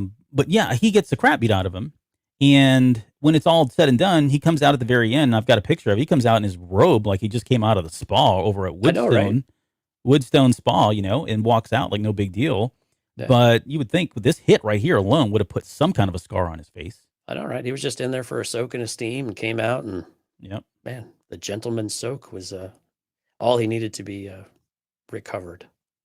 But so, again, this is because the Mando effect. There's just no injuries whatsoever. But again, I like the fight overall. I thought it was pretty good, and I don't really have a problem with the kids saving the day. To be honest with you, it was a little heavy-handed how they did it. The slow walk up. It was very, traditional, movie making style where you're trailing behind someone to the just off to the right. Oh yeah, and this is where we get the first of the rabies infections. Great. allegedly, but we never saw blood on him. True. You were talking about earlier during this scene here where he's got him in this bear hug. Yeah. And if you put the subtitles on, it says bones crackle. It says that. Yep. And I thought, oh my gosh, like he's crushing his spine. Is he going to be like paralyzed or, no, he's fine. He's okay. Maybe it's the fact that he just came off a hot back to bath and, he's regenerated or. Yeah. Again, it's the whole, how is he upright? I mean, and with the toe like that, something's wrong. Lauren says the kids are our future. They are our future. Teach them well. Let them lead the way. Show them the beauty they possess inside. Here's that was Whitney Houston. Dash saving the day. Yeah, this is Dash pulling out her little shiv or shivving him on the side there. Her switchblade. Yeah. Switchblade. And it was cool. I mean, they all had their different weapons. You got, her with her little knife. You got this dude over here with the the chain. Yeah, the chain whip, electrified chain whip was pretty neat. There. Yeah, that was pretty dope. I like that one. This dude had a blaster pistol that shot purple bolts, which I had never seen before. Did you catch that? I think I got a picture of it too. Yeah, look. Oh yeah, there you go. I noticed they were something different. I couldn't quite tell what color they were. Yeah, purple. I don't know. I'd never seen that before. But and then this one I felt sorry for. Like she's got like some little mini baby Thor hammer thing going on here with okay. I thought it was like just a weird branding iron or something. That's what maybe that's what it is. It looks like it's just a tool. Which you wouldn't expect these kids to be coming out with, heavy arms. Maybe they did. Maybe they should have. Maybe Boba should have brought them back and said, okay, you're part of my team now. Let's get you armed up and get you weaponized. But right. It looks like this is all he had. He's like, oh yeah, cool. I got a chain whip. I got a blaster. I got a knife. And here's the hammer that I use for my rock collection. Anyways, they're, and there she is right there coming at it with Mjolnir. I like this tackle that he does too, where he goes and tackles. What did I call them? Bebop and Rocksteady. Right. I just like the size compared to them. I mean, he's just massive. He is. He's huge. There's a good picture of them a little bit later on when he's getting freed that he shows them on here. So, and then I know these are kind of again really dark, but eventually they kind of corner him or surround him on the platform that goes down into the Rancor pit. I thought this was good too, like eating bacon there. He's sitting there chomping on the Gamorrean's neck, which they get that guy in the back to tank a little bit later. She hits the switches. He goes down, but not without trying to stay out there, which I thought was cool. And then we got this shot finally that we saw in the trailer. Right. We kept questioning, like, what is she doing here? Where she pulls that little blade out of the stock on the rifle. She kind of saves his life because presumably, Cyclops there was going to pull the trigger at point blank. That's true. Oh, here we go. There he is. The daimyo in his robo. What's going on, guys? I heard a noise. Yeah. You disturbed my sauna. This is not Mystery Science Theater. Right. Okay, so they got him trapped down there, which was cool, I guess. And then we get to the big meal here. This was a scene where I felt like, as much as the food was a distraction, because there's too much of it, I did like the fact that we did get that flavor, and not just to kind of bring it up again, but it did seem like he was really, there were moments there where he's just kind of staring off into space. He's not even looking at Fennec. He's just kind of staring off into space like, what the hell am I supposed to do here? He even says, like, I need to, he knows, I've got to do something. I've got to send a message. This is getting out of hand, right? Right. I'm getting my butt kicked all over the city. No one respects me. I've got these punk kids that were making fun of me now. And you're right. He has not really done much of anything. And I don't think he's handling this very well, which I think is okay. He was always, there's a misconception about Boba Fett too, right? And I don't want to get into this because we could probably do a whole show on this, but the misconception is that Boba Fett was some kind of lethal, brutal killer that did not have a conscience. And yes, he was all he was really known for was always getting his mark, right? Wasn't that his tagline? Yeah. Boba Fett, the guy that always gets his mark, man, always, Yeah. And he would, if you got in his way, then there were consequences to it. Right. But he wasn't like this chaotic, evil Sith Lord character that was out there just killing people. It was just about the job. Yeah. It was about the job. So, where I was going with that is when he's sitting here and looking at it or thinking about what to do, like he definitely feels like he's out of his element. Like this is not, I have no idea what to do next. I mean, he knows what, I guess he knows what he needs to do, but he doesn't know how to do it. Like how do I send a message and how do I get through to all these different groups that are much larger than me? And it feels like this is starting to come in on around him, right? And I think that's where we get to the very end. It's like, okay, there's a war coming and he's in the middle of it all because he's trying to establish himself as the new Daimo. Yeah, and Fennec's just kind of living life up. She's super happy, big old turkey leg, smile on her face. Yeah, she's kicking back at one point, legs up on the table. Yeah, I mean, this is the trappings. These are the spoils, right? This is what you, when you run your crime lord, this is what you achieved, and this is where you're supposed to be happiest.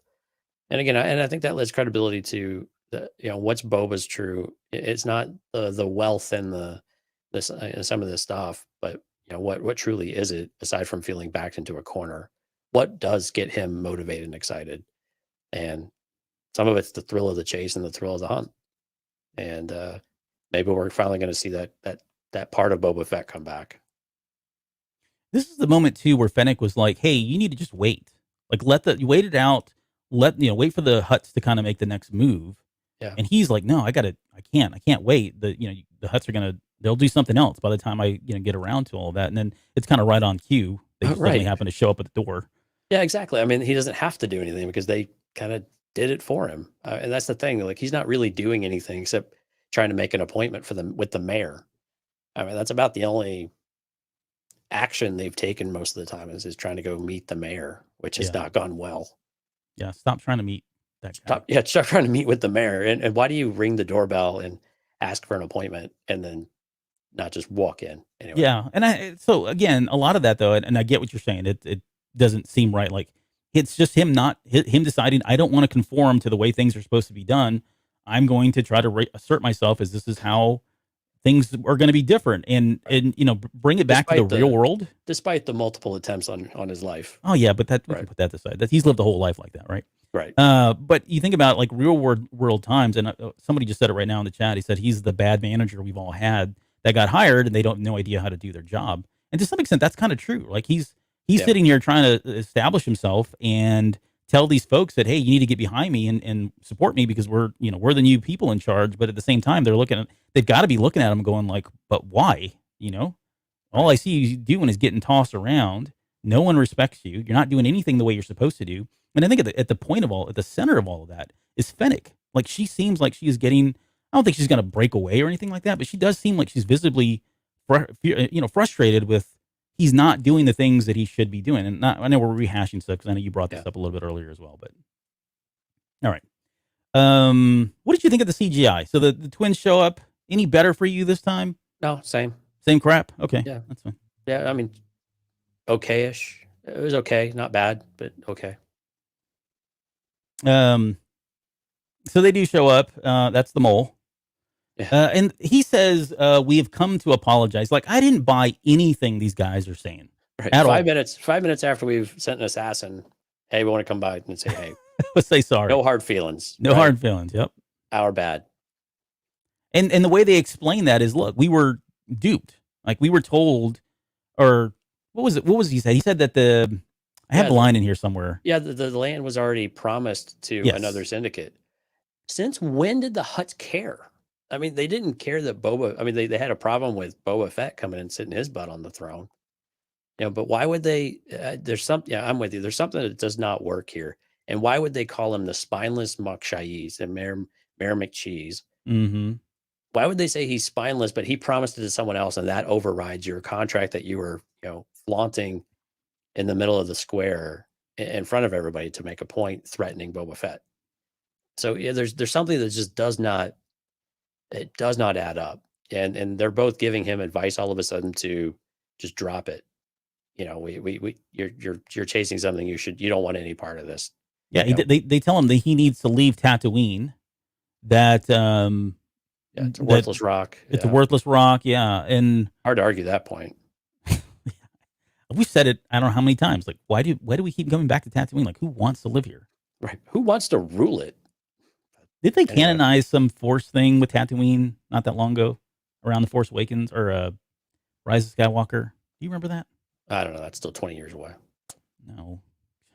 It's true, but no, that's all right. Never. I won't get into that. But I'm trying to value Tatooine, and it's hard sometimes. But so he says, look, again, somebody promised Tatooine. Another syndicate has already made claim to this, and we were lied to, and that's the only reason we're leaving is because we were lied to. And so, hey, sorry about everything that happened. You know what? We brought you a gift. Later on, they go ahead and give him Krrsantan to kind of do whatever they want with him at that point. Right. But it just seems all kind of like on the surface. And, you think about the deception already at this point. I think these guys are deceiving him. I think the mayor is definitely deceiving him. I don't think the Pikes are being honest as well. So I don't know. It's really hard. Like, I do like the fact that I don't know who to trust. And I think that's the point of it. I don't think you can trust any of these jokers, right? They're all lying. And we haven't even really introduced the Trandoshans yet. And we know they're coming. True. So, and we know Boba doesn't get along super well with Trandoshans most of the time. I mean, he's worked with them before, but not always the smoothest of transactions. So yeah, they mentioned that, hey, we sent Krrsantan to kill you. No hard feelings, and then they bring the gift. And to be clear, the gift was Machete. Yeah, the gift is Machete. Forget the Rancor. The Rancor was just a bonus. It was really Danny Trejo. He was the true gift that was brought to him here. And look at him riding in. One hand on the accelerator, one hand on to his side, looking all regal and stuff. Yep. I started thinking Moochie. It did look smaller. I was like, wait a minute. What's a calf? Yeah, no, they confirmed that later on. Yeah, it's been about 20 years since Moochie, right? Yeah. I don't know how fast Rancors grow. I guess it depends on how much milk they drink. And then he says, we're going to go back to now Hutta. So, yeah, they turn and leave, allegedly. Whether or not they do, I'm sure we'll find out here at some point. And we'll talk more about the Rancor in a little bit here, but this is the scene next where he's telling them they're going to go ahead and turn Krrsantan over to him. And he says, sell the Wookiee, or she says, sell the Wookiee back to the gladiators. Yeah. I forgot to tell you, here's the ugly moment that I had too. Watch this scene again. This dude takes that little mousy creature, and throws it away. He lifts up his fat roll, his chub roll, and he wipes the sweat that's accumulating underneath his chub roll, and then he pitches it off to the side. Oh my God. I need to go get a screenshot. Go watch it again. Yep. It's going to be my new avatar. Yep. It's disgusting. Sounds wonderful. I mean, we've all been there, right? But at least I have. Here's the so he says sell the Wookiee back to the gladiator. And then Boba Fett makes a decision about, like, I love that. Like, we need more Black K time, honestly. Right. He's like, huh? Or he's not trying to kill him, right? I want him to talk. I want to see what he says and, all that. We want to get in his head. We haven't had anything other than him just growl and stuff. But I mean, the facial expressions, I always thought they did a really good job with Chewie, but these are like really good here too. Yeah. I mean, a creature looks menacing all the time. Yep. Yeah. But I mean, Black K he's not much of a talker anyway. In the comics, I don't think he really ever had a conversation. I tell you what, one of the uglies I almost had was him running off. Okay, so and that we needed 3 different angles of him running off. I mean, granted, him running is great; it's fine. The first angle would have been fine, but I didn't know that we needed the 2 wide shots. It was this angle where I'm like, okay, I get it. I understand what people are saying. It does look awkward that the way he runs off. And the only thing I would say is if you've ever watched an NBA game, and you've watched the big 7-footers, the centers running up and down the court, they're awkward. Because they're so tall. They have an awkward gait. So I don't know what people were expecting him to look like when he ran off. He's not going to look like, somebody like me that's 6 feet tall, running off, right? He's going to look a little different. He's going to look a little awkward. And I guess it was true. I mean, it was exposed. Plus, he's in a costume and all that. So I get it. It was a little awkward, but it was more the shot than the actual running. I don't really blame the actor for any of this stuff. It's more the shot. We didn't need 3 shots. Everybody looking at him run off. Right. Yeah. Awkward. It was. Okay. So I know you, we talked about, Rob says, just walk. That's true. Right? He could have just walked off. He didn't have to run off, but just stride. Maybe he didn't know. Maybe he was worried that it was going to be one of these, like, yeah, sure, go ahead and take off. We'll let you go. And then, after he gets 20 yards out, he pulls out a rifle and Fennec snipes him. He was probably maybe worried about that. Who knows? All right. Yeah. I wonder if he wanted his gun back. Oh, yeah. So Fennec, coming back. I'm sorry, Fennec. Black K coming back. I think it was likely. I said it in the last episode that I really wanted him to come back and I wanted them to be. I wanted him to be with Boba Fett. Or it was in the first episode, I think, or whatever it was. I said I want him to come back. I want him to ally with him. I didn't know how he got there. Yeah. To me, this is a perfect this sets door it up. now. Yep. But I used the word that was probably too strong, and I apologize. But I used the word life debt when this happened. Yeah, and you made a good that point. To me, and I was like, "That's yeah." He was like, he said, "You're stupid. I can't believe you just said that." I did. No, he didn't say that. He said, "You're an idiot. I can't believe you just said that." It's not a life debt, and I mean, he's a Wookiee, right? So he did grow up, and he probably understands the meaning of a life debt. But you're right, Black K, probably not his MO, right? It's probably not something that he would even entertain. I don't think it's part of his culture or who he is, right? It's not. It's just not who he is. But at the same time, he may honor that to some extent. Yeah, But I think. Well, I think that was my point, was that he doesn't really adhere to the lifestyle and the principles of what we would consider the Wookiee culture, right? Yeah. We don't see him aligning with any of that. He's been so disconnected from it. He grew up as a gladiator, effectively, this very rugged lifestyle. Now he probably has an appreciation, but when I think life debt, I think pledging yourself to someone like Fennec has, or like Chewbacca and Han Solo, right? And so I don't know that I see him becoming Boba's, muscle all the time, and he's hired and he's there. But true. I mean, if it was a true life debt, he would not have run off. He would have said, "Look, he would have fallen to his knees and just, Yep.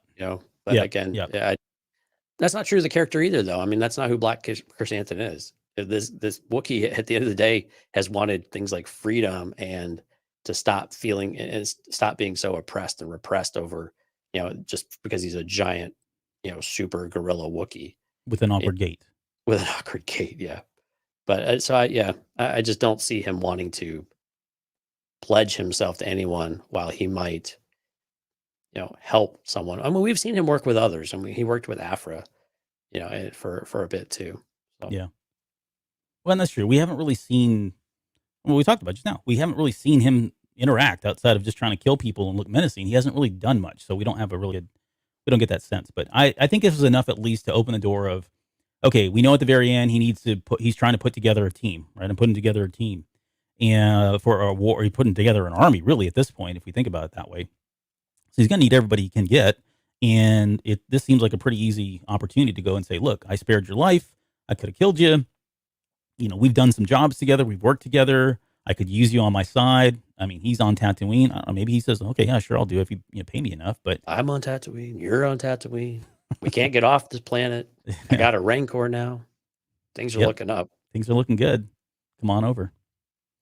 Okay, so, and then he makes that comment about, hey, no hard feelings. It's only business. I did like the fact that he said, take it from an ex-bounty hunter. Yeah. Right? Yeah. That was kind of cool. Like, he's definitely moved past that. He's not, at least right now, it doesn't look like he's going back to bounty hunting. So, again, more character development, more signaling that this is now a new version, a new person in a different role. At the very least, he wants to be different, or wants something different. Something different, yeah. Okay, so what are we at? Let's talk about the Rancors. I didn't get a whole lot of pictures here because it was so dark. But you got like 5 of Machete. Yeah. Well, there was more. I deleted all of them. So what do you think of Boba's interaction with the Rancor? And then I want to get your take on what some of the what we learned about Rancors a little bit. Some of it we kind of already knew, but we do get a little bit of insight on Rancors. How do you kind of feel about that whole thing and Boba's interaction with it? Either it felt a little, I don't know. I guess I was going to say it felt a little naive. Like, I would never, like, even if somebody brought a Rancor in and said, oh, it's just a calf and he can't see and he's right here, I wouldn't be this close. And I wouldn't go up to him and like scratch the side of him and all that. But I mean, he was, he is like the pit bull, right, of Star Wars. And we get the sense of that they were breeding these things for gladiatorial contests or, pit fighting or whatever it is that they were doing. And so they've got this mean streak in them, but it was it was a little different there in terms of like where they are in the galaxy, like how people treat them, what their purpose is. We had that already from Dathomir, and especially some of the comics. We've seen that. Right. We kind of knew a little bit about them and the different variations of color that were in the comic books. There's like 3 or 4 of them. But yeah, it was a different take, and I think it's very eye opening and very different. Again, for anybody that has only seen the movies, you're like, what the heck's going on? This is like that menacing creature that almost killed Luke, and you've now made this thing into a very emotional, loving. It's been treated horribly, and all. People have, I've seen it. People are really having a hard time reconcile that, but it's really not that far away for anybody that's read the comic books, and especially not anybody that's followed like Moochie, right? I mean, Omega rides on Moochie, and you learn that they're in that fight when Moochie's fighting Wrecker. There was he had to kind of win his respect, I guess, or I can't remember how that all went down, but eventually they got into this little battle, this fist fight, and at that point it was kind of like cool, like it was all right, whatever, I'll go with you guys, and sure, throw the kid on my back, that's totally fine. But again, that was already different. They already kind of started putting that out there, that Rancors were not what we expected them to be in Return of the Jedi. I don't know if I answered your question. I probably just went on about a bunch of crap, but go ahead. No, I mean, and this is like real life, right? Not every animal is vicious by nature. They have vicious streaks. They get defensive. If there's a reason to attack, or if they're guarding their territory, but they don't go out there just trying to rip everything to shreds, right? And I think that's the idea behind this here, is that I don't think Boba probably had some level of comfort with him here as well, with Danny Trejo's character here, that he knew so much about the Rancor. Clearly, it meant a lot. When he talked about the blinders kind of made a lot of sense then as well. And that was something we didn't see with Moochie. So I'm assuming Moochie was probably imprinted on Bib Fortuna or something like that. Mm-hmm. But yeah, I thought it was interesting. I did like some of that backstory though, and the Witches of Dathomir was fantastic. Reference and pulling that out of nowhere. And I think I like the idea of this explaining why there was such a relationship in Return of the Jedi with the Rancor and then with its keeper, right? And that there was something else. Now, granted, with Jabba's situation, he wasn't above, probably starving and torturing it from time to time in order to make sure that it provided great entertainment. And when a Rancor is also used to saying, okay, that's my supper, when something is dropped down in there, yeah, why wouldn't they go down there and start attacking it? So, but I liked it. Overall, I actually enjoyed this. And again, it makes sense from a character, or from a potentially a Mandalorian aspect too, from a history, because Mandalorians have a connection with animals. They have an ability to have a connection with animals. And we've seen Boba already a couple of times with the Massive, as well as with the Banthas now. Like he cares for animals, or has a connection with them. And we learn a little bit that he's ridden animals 10 times the size, which is an interesting comment of where when that happened. What was that beast? Was it a dragon that Elzar Mann rode hundreds of years earlier, or was it something else? Doesn't seem like mythosaurs are really a thing still, but mythosaurs are supposed to be extinct. So anybody anyone that remembers the holiday special, our first introduction to Boba Fett, he was riding this dinosaur looking thing, right? So I don't know if he's talking about that. This came up in the Discord chat this week when we were talking about it. And I mentioned that the mythosaur, which is Boba Fett's logo, and what we for a very long time thought kind of associated with just Mandalorians in general, was that logo, the signet, right? Was that skull looking thing? That's a mythosaur. They were these big creatures that lived on Mandalore itself, and as far as I know, they're supposed to be extinct. But again, going back to my headcanon Mandalorian, like if they ever get to Mandalore, I kind of want to see them like finding those and riding them, and really just I hope Favreau takes all that back to the original like way of Mandalore before they got really kind of a lot of the feudal fighting that was going on. It was a great nod to the holiday special though as well. It wasn't lost on me either. I thought that was a really nice little nod. Oh crap! I've not been keeping up with the chat. I'm sorry, guys. I just said that too. It was in the holiday special. There you go. One thing about I don't want to come back to another topic about whether or not this is a Trojan horse, but I do want to just kind of this may be another crazy whack theory, or I wouldn't say whack theory, but just a observation that I have that may or may not be right. But Boba seems to be very empathetic towards the Rancor. And a part of me thinks that some of that is like he kind of sees himself as the Rancor, right? You've got a calf. You think about Rancors in general, right? When they're born and they're bred to be like these warriors, and they're not. They were never really like that. They shouldn't have to be like that, but at a young age, they probably are. And so when he goes over here and he's touching it, I wonder if at some point he's looking at this thing and going, there's self reflection going on here. Like I should have been able to be just a kid, but my dad was a assassin or bounty hunter or whatever he was, right? And he got to witness some of these atrocities that were being carried out by his father. He probably saw some of the shady people that was hanging out. We know now from the Bad Batch that the Kaminoans are not really the nicest people. They've got their Right. dubious things that they do as well. So yeah, tin hat time. Here we go.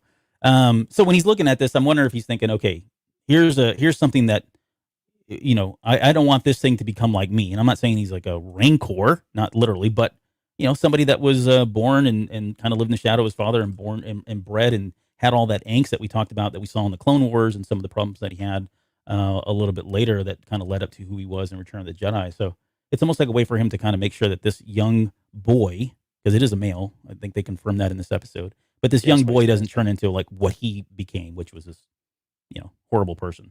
Well, and what shifted though is when Boba learns that the Rancors are capable of very complex emotions, that it's depressed. I wasn't super. I had a lot of conflicting emotions about the Rancor being depressed, and they just kind of left that one out there. But it was interesting though that that's what Boba gravitated to, that because they're capable of something so complex, he automatically had. I think, and this is somewhat to your point, there's more to a person, to a creature than what you see on the surface, because they're this big brute, some might call ugly thing, doesn't mean that that's everything that you are. Right. And again, to your point, I think that's, Boba in a sense of somehow potentially remaking himself, or at least that journey of where he's been to where he's, moving now. Okay. Let's talk about the Trojan horse theory. Yeah. Because I can see it. I'm not I guess opposed to it. I would question why though, right? If you think about here, and this is where I'll challenge whoever I know there's some people in the chat talking about it. Where I would challenge that is we've got enough. Boba Fett has enough against him already at this point, right? He's got all these people that hate him. He's not got any wins whatsoever. And what I said in Discord this week too is, this is Jon Favreau playing with his Kenner toys back in 1983, and you all are just witness to it, right? We're seeing Jon Favreau get to play with his toys. And if I'm Jon Favreau and I'm that kid at 10 years old, you sure better bet that I'm going to stick Boba Fett on a Rancor and I'm going to march that sucker in and have him just destroy stuff. Like how boyish, and I'm using air quotes because it's not necessarily just boys, but I'm talking about me personally. That is like the ultimate kid thing to do. Like that Rancor, when you're playing with your toys, having somebody ride that thing, and because there's invincible. Yeah.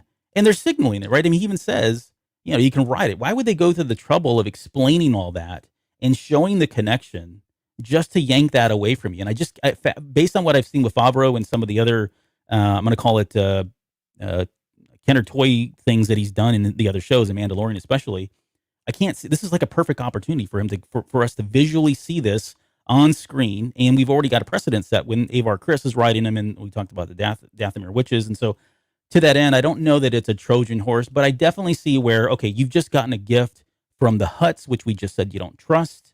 Maybe Machete is the one that's going to backstab him at some point, and maybe that could still happen, right? They don't have to be mutually exclusive. Maybe he does backstab him, but at the same time, now that Rancor is imprinted, that's a bond, and we don't have to worry about that being broken. But maybe Machete is still a Trojan horse. But what do you think? Do you like the theory at all?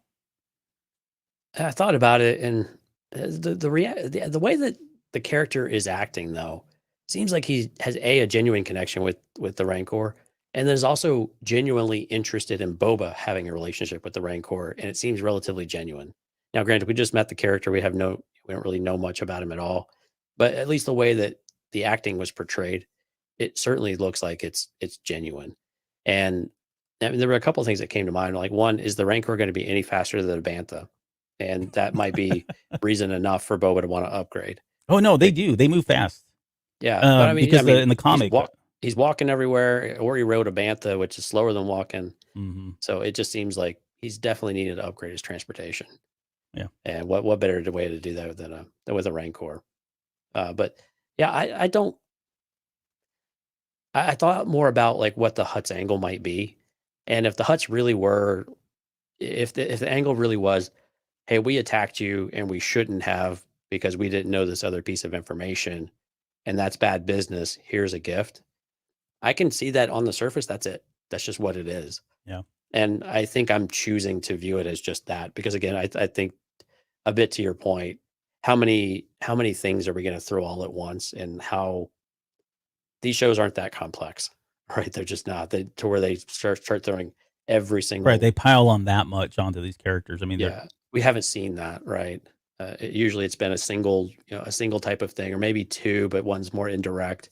What we saw Mandalorian, but it doesn't seem to be the operation or the way that these shows operate. And so I wouldn't expect to have much more than that. But again, I like the idea of the Rancor in general. I mean, can you imagine riding that thing like in a Mos Eisley or Mos Espa? Yeah. Talk about forget a litter. I'm riding a Rancor, you danks. That's right. Did I do that right? I don't know. That's right. I'm going to dank Ferric all you guys. Bunch of danks up in here. Maybe. I'm going to go to the comments real quick because these are nice and fun. I meant there's a literal enemy inside its stomach. So that's why Alex thinks there's a real person or something inside as a Trojan horse. You're dumb.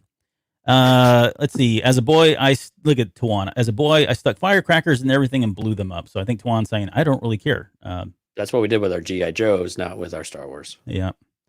Josh says Chekhov's gun, which is a common thing that happens in movies and TV, but they mention him writing one, it will happen, and that's kind of where I'm at. Like, I don't think they were doing anything more than just signaling that that's going to happen. So, and then next comment says, think about how Boba would look leading the attack of his A-team on the Pikes. So, yeah, that's kind of. I mean, I'm envisioning him riding this thing. Well, we'll get to that. We'll come back to that because we got to get through this. We're coming up on 2 hours, which I didn't think we would spend this much time on, but I'm glad everybody's still sticking around. Wow. Wait till we get to the Rancor mating culture. Yeah, I know. There must really be nothing on television tonight because a lot of you are still here. So thank you. Yeah, thanks. Okay, so let's move on. So yeah, they go back and forth. We get the imprint going on here. I love its eyes, by the way. Some pretty good CGI stuff there. There's the imprint, hazy effect. And I guess so. What do you think about this? Just quickly on the imprint. Do you think there's some kind of like a physiological bond now with Boba Fett, or is it just kind of like, is it kind of like a what is it? The chickens do this, and chickens, birds, and ducks, right? Ducks. Yeah, they see the very first thing they see. It's mama. That's mama. Right. So they follow it around. Dog, cat, person, whatever. Yeah, imprinting is a real thing, and again, if the creature's been now, the one thing when you get to this age, though, is I guess the only hole that might be in that. And granted, the Rancor has heard this other voice constantly, which maybe that's why it's so calm still with Machete still in the room with it. But yeah, I mean, if it's still a thing even as a calf, then imprinting makes a lot of sense and is perfect. And I think that's the way that you have an initial bond, but they are going to, they've already started to bond in other ways as well. And I think the attention Boba is giving to it, and that he's already saying, what are we going to call you? Like, what's your name going to be? It was a very different side of Boba, actually. I think that some people probably got a little turned off by that all of a sudden there was this loving, caring person. Furious. Right. And fuego, as we say down here.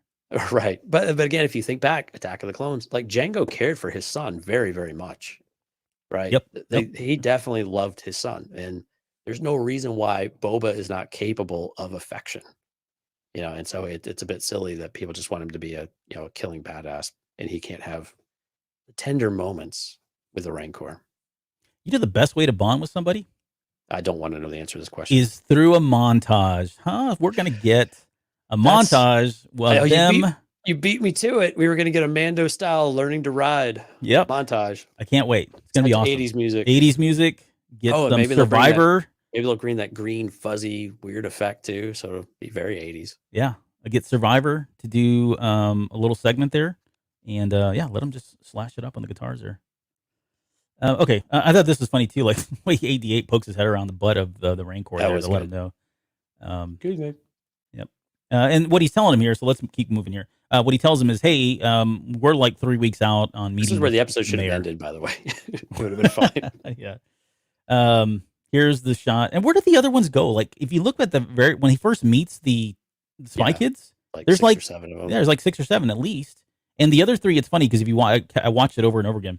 These guys obviously jump on their mopeds.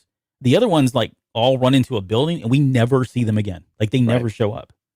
So I don't know where those people are, but whatever. Here's the he gets over here to Major Domo. I like the way he just shoves this Doobie Brother reject out of the way. Right. When he's trying to get to the data pad here. And he makes a run for it. This was a cool moment too where she threatens his life. And I even more interesting is when Boba turns to her and says, "That was a little heavy-handed, don't you think?" And like that, like how different is that, for that character to be like, I mean, she didn't do it, she just threatened to do it, but yet he still kind of maybe had a problem with it because again, it doesn't align with what he's trying to do and how he wants to lead. Well, she knows that the Major Domo is just full of it. He's lying, and she's kind of just, her patience is done. Her tolerance for this crap is just over.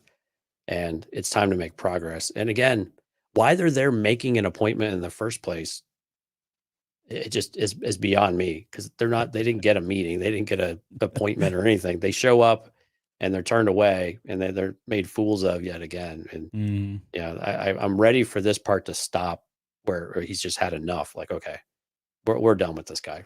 No more. Let me go into the back, and then he locks the door. Kind of garbage. Yeah, I mean, he's just stonewalling right at this point. Well, I mean, and to be fair, he, if we take him at face value or at his word, he says that the mayor. The way I read it was the mayor's like abandoned his position. Like he's no longer here. He's now with the Pikes and working for the Pikes. Did you take it that way? Probably. Yeah, a bit. Protection from the Pikes, right? Right. So I don't think the Pikes need protection from really anybody.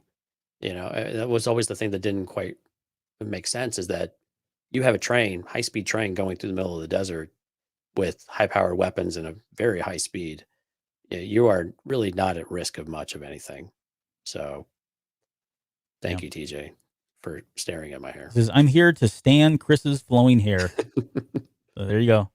Yeah. That's how beautiful it is tonight. You guys can't see it, but that's where we're at. We got the Dank Ferrick reference here finally. Yeah, we did. I don't know why anybody thought we weren't going to get it.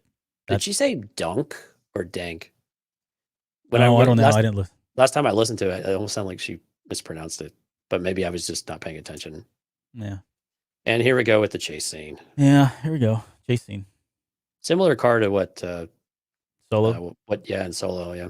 What did you? So compare that chase scene to this chase scene, and I know it may be not fair because that's a movie, and I don't know if you want to say Ron Howard is a more experienced. I would say so. He's a more experienced director than much Robert more seasoned. Rodriguez. Yeah, but I felt like that one did a better job than this one did. But again, that was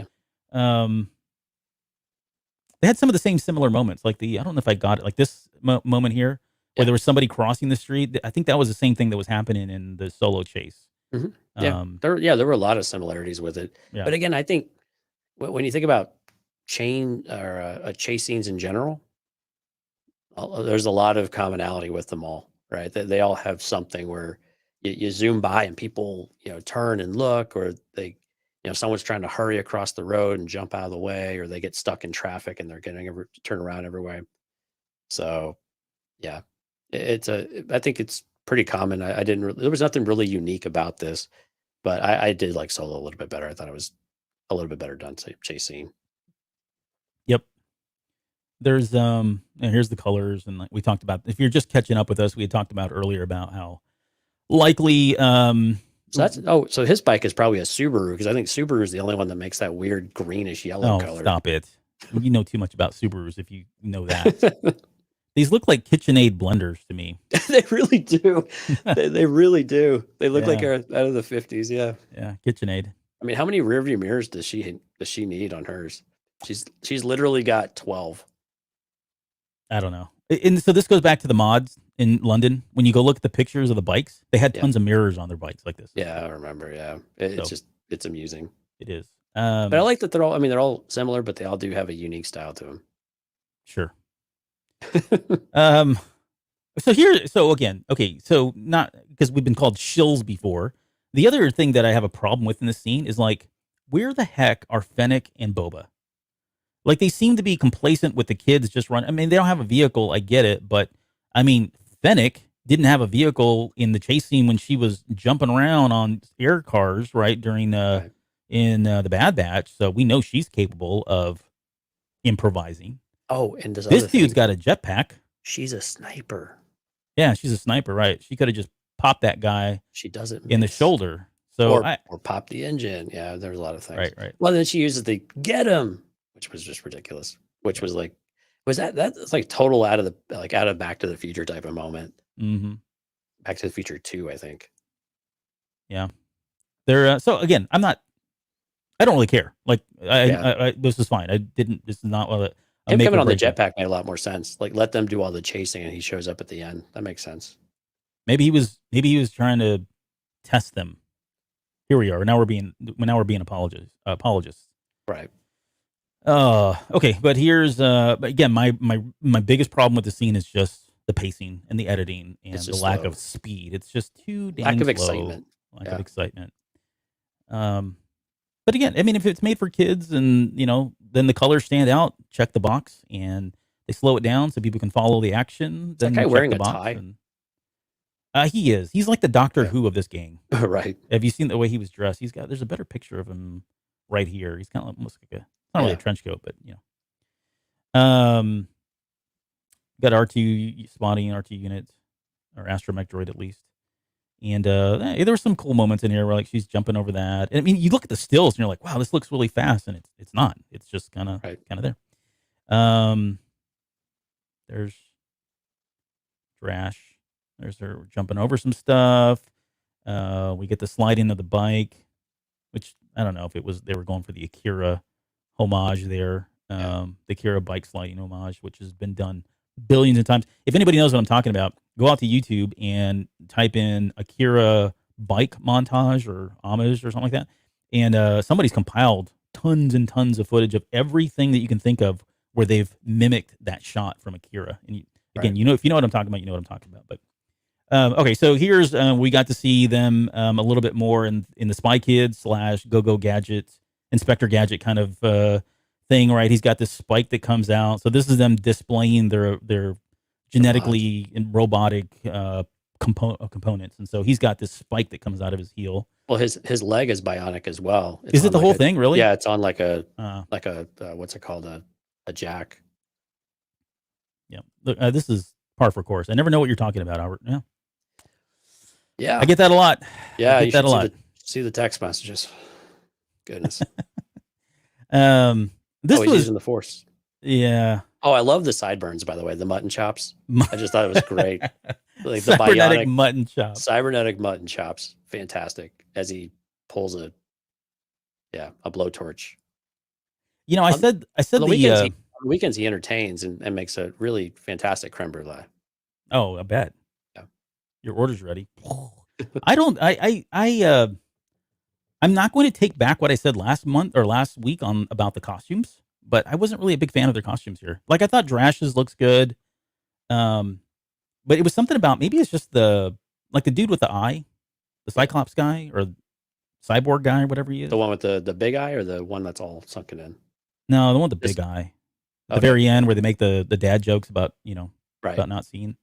I don't know. See, and then I didn't mind. Yeah, his I didn't mind. This one I found was a little off-putting with the gray jacket and like you said, the Doctor Who kind of style. Yeah, it's not a tie. Look, it's just like it's like a tuxedo shirt. Yeah, it's like a tuxedo shirt. Oh my goodness. Yeah, and so here's him cutting into the engines. So they're proving their worth here. And then eventually Doctor Who goes through this. And so I posted the night of, I posted a picture of the Ralph McQuarrie art and said, this is a really nice piece by Ralph McQuarrie. Sure would be a darn shame if something were to happen to it. So if you blink and you'll miss this scene here, but there is a scene in this episode where he goes through this painting that these two guys are carrying across, which is a trope in itself. I mean, this goes back to like the Laurel and Hardy days. There's an old 30s movie where, you know, they're pulling something out and they go through it and that sort of thing. So it's just been done a million times over. The only thing that's different about this painting is they took out Luke Skywalker. He's not in this. Like in the actual Ralph McQuarrie, Luke is standing there, and it's supposed to be that scene where he's confronting confronting Jabba and talking about these, oh, mighty powerful Jabba, that whole thing. That's the scene here. But anyways, they end up going to the You got Boba Fett in the painting. Is it really? Yeah, oh yeah, he is. I didn't check. I didn't see that. Yeah, so they left that in there. So here he is, crashing through the painting.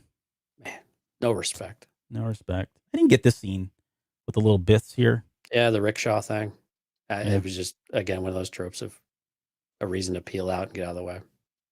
Yep. More footage of Drash looking cool and menacing. I love this shot. Yeah. That's really nice.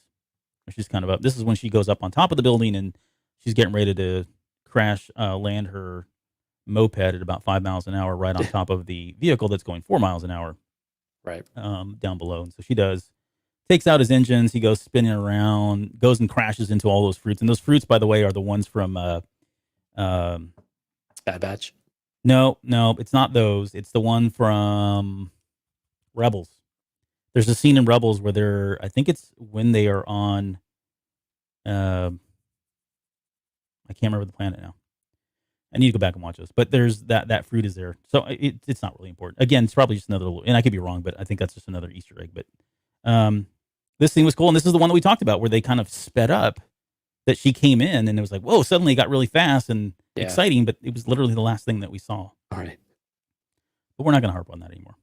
But overall, it was fine. It's all fine now. How are you? Yep. So these ships, you probably know more than this. So now we got over to the very end where these ships are coming in and they look like passenger ships, which these are transports. Yeah. If you think about how much money the Pikes are saving by flying coach along with other people. That's right. I said, why did they not have their own ships? I don't understand that, but at least they didn't make them fly freight. So yeah, right. Does this look like the what is it? The Galactic Star Cruiser. What's the name of that stinking ship now? Halcyon. Halcyon. Yeah. Is that? I have never. I don't think to be honest, I've never really looked at it. It's not the same, right? No, I don't think so. Okay. These look like Corellian ships. Like if you look at this shot like right Corellian. here. Yeah. I mean, it's like everything about Corellian design is in this, which I thought was really neat. Yeah. It was instantly recognizable like that, which I think is cool. You can actually recognize some of the styles of ships. I think that's fun when you're able to do that. Yep. Such a very distinct design. And then here come the Pikes. They're all kind of marching out. Yeah. Roll incognito. Right. Well, it's just us, the Pikes coming out. But he talks about this as being and then this is where, again, Spy Kids, he's kind of spying on them. Jorgen fruit. Yeah, I think that's right. I think he's right. Rob came through on the fruit there. But so Cyborg decides that he's going to go ahead and call over to Boba Fett. And I'm calling this because I don't have any names for him. Yeah. Boba tells him to keep an eye on things. Yep. Keep an eye on things. But the funny part is, we'll get to the jokes here in a second. But he, at the very end, he tells him, look, there's been a ton of these coming off the ship. And it looks like they're massing a group of these Pikes because they're going to war. Fennec makes that comment about they are going to war. And this was just the first wave. So we expect there's going to be more coming in and landing. And he says, then we'll be ready. To me, I'm kind of reading that as there's going to be a war at the palace. Like, I don't know. I don't think maybe Boba takes the war to them, which could happen. But if I'm Boba Fett and I've got like 6 people right now that I can trust, and that's my army, I'm better off bunkering in the palace and using whatever kind of palace defenses are there, outside of, enlisting more help as the next couple episodes play out, and maybe even getting the Tusken Raiders to come in and save the day at the very end, which I still think is going to happen, because we spent so much time with them. But what do you think here? I mean, either way, it sounds like, and here's something else. So, sorry. You remember in the trailer for this, we were originally, there's that one scene where they're up together at nighttime, up in what looks to be an outside area, and we didn't know what it was at the time. We were speculating whether that was Jabba's palace or not. I wonder if that's the scene where they know they're about to come and attack them, and they're just kind of up there, Yeah. waiting, taking Watching. point at nighttime, waiting for that attack to first start. Yeah, I don't know. maybe I'm purely that's speculating. maybe that's when their romance starts to bud. Maybe. No, I think this is. I mean, again, I think next episode we're going to see the Trandoshans. I think we're going to start to see this coming together and bringing, these other, aligning these different families, if you will, to strike back against the Pikes, or at least be ready for the Pikes. I'm really curious to see what kind of defenses Jabba's palace has got, because it doesn't really look like it has anything. I mean, it looks a bit like a fortress, so it's probably fortified, but doesn't really have any true defenses. And so I'm interested to see if it's got some surprises up its sleeve. I have a feeling there might be a couple, but I really don't know what to expect on that one. Yeah. But yeah, I think we're definitely next week we're definitely going to start to see things start to get a bit organized here. And the best way to get all of your defenses ready for an incoming war? What's that? Montage. That's right. Yeah.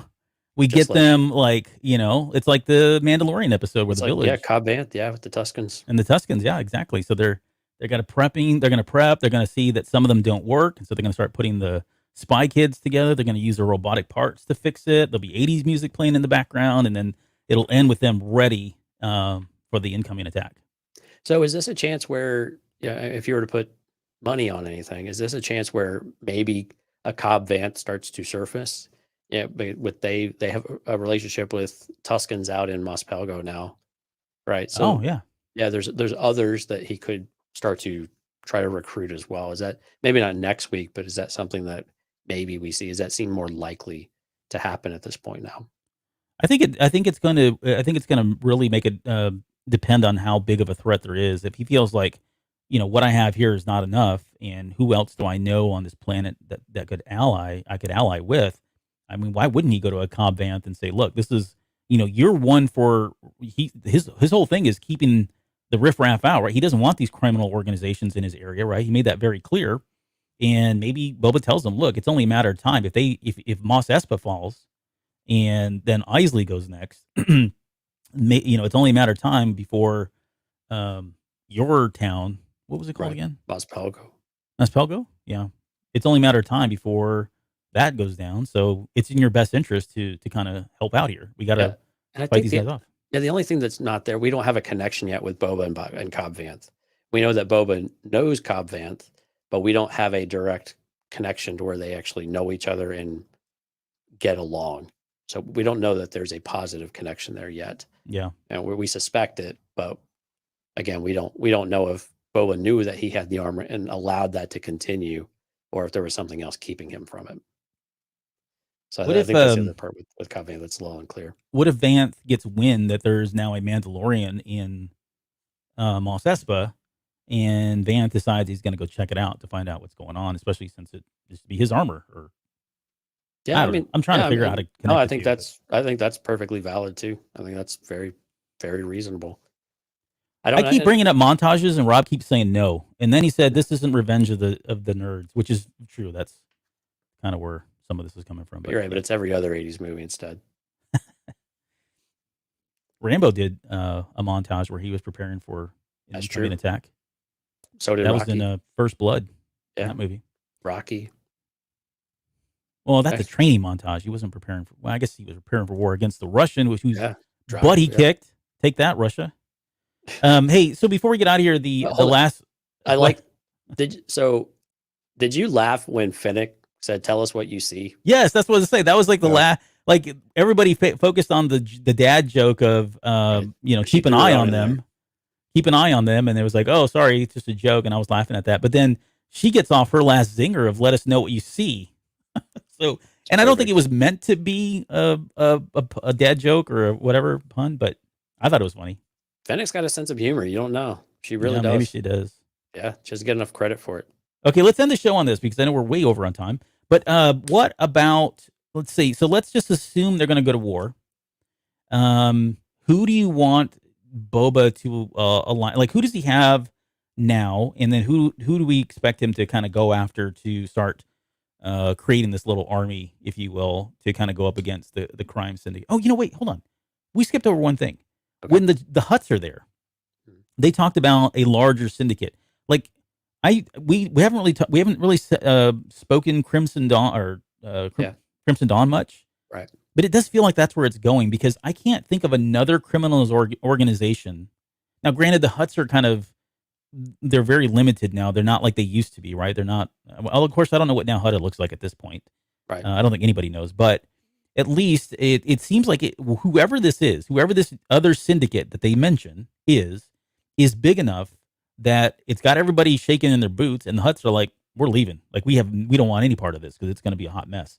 And when I saw that, or I guess read that or heard it or whatever, I thought, okay, maybe this is a way to tie in Kira and Crimson Dawn. Like if there's any one organization, like all the other ones, like Black Sun and the Pikes and Kanji Club or whoever's been out there right at this point, I don't think they're that big that people would be like, we're getting the hell out of Dodge because this is going to be there's a big force coming in, or that whoever is coming in is got a lot of power, and I think maybe that is somebody like Akira.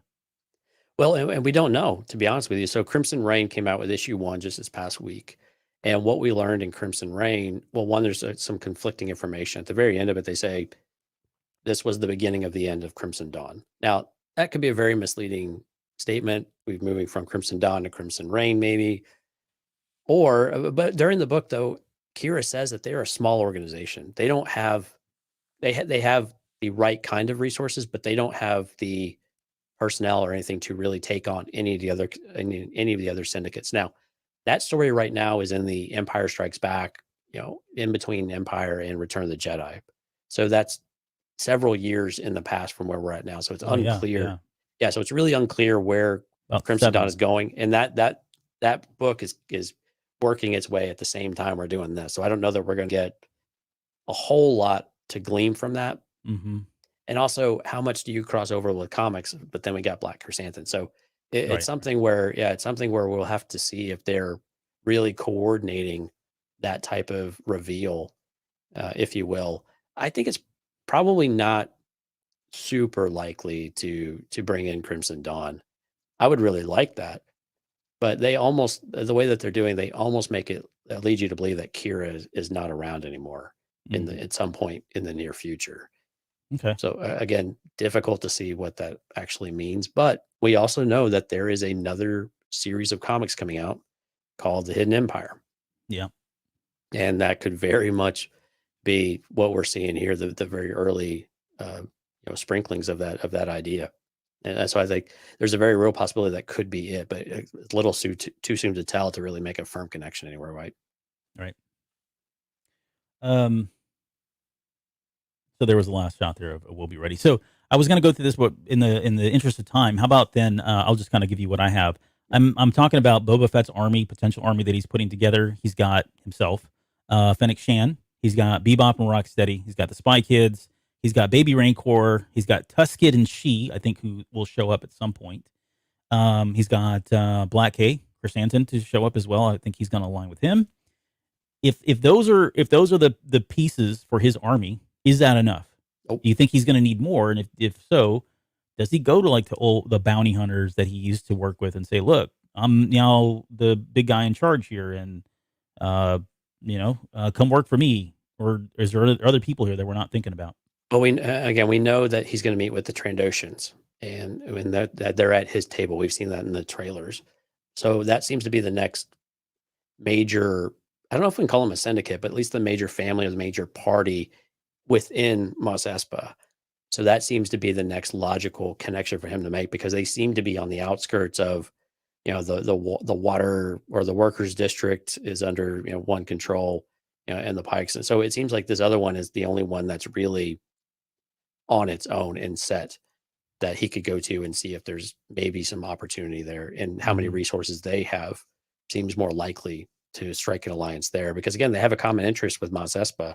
They likely don't want to lose their power and control either. And if someone else is making a power move, it makes a lot of sense for them to align, because they've got a common, potential common enemy, even if they might not always see eye to eye there. Mm-hmm. Yeah, no, I agree.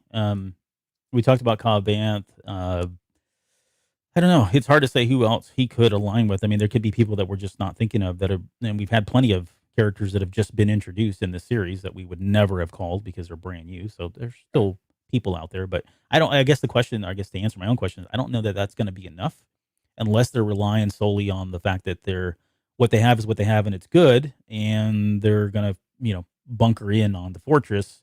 But it's going to be the Alamo. I mean, wouldn't that be cool? What's a trope? I mean, yeah. I mean, you get you have the party that everything, the odds are all against you. You're slammed within one place, which is usually just horrible, and you've got these mass armies all around you, and the odds are not in your favor, and somehow you inspire something else to happen, I guess, and that's kind of where your Tuscans might come in. Yeah. It's like Two Towers too, right? From Lord of the Rings. Right. Same idea.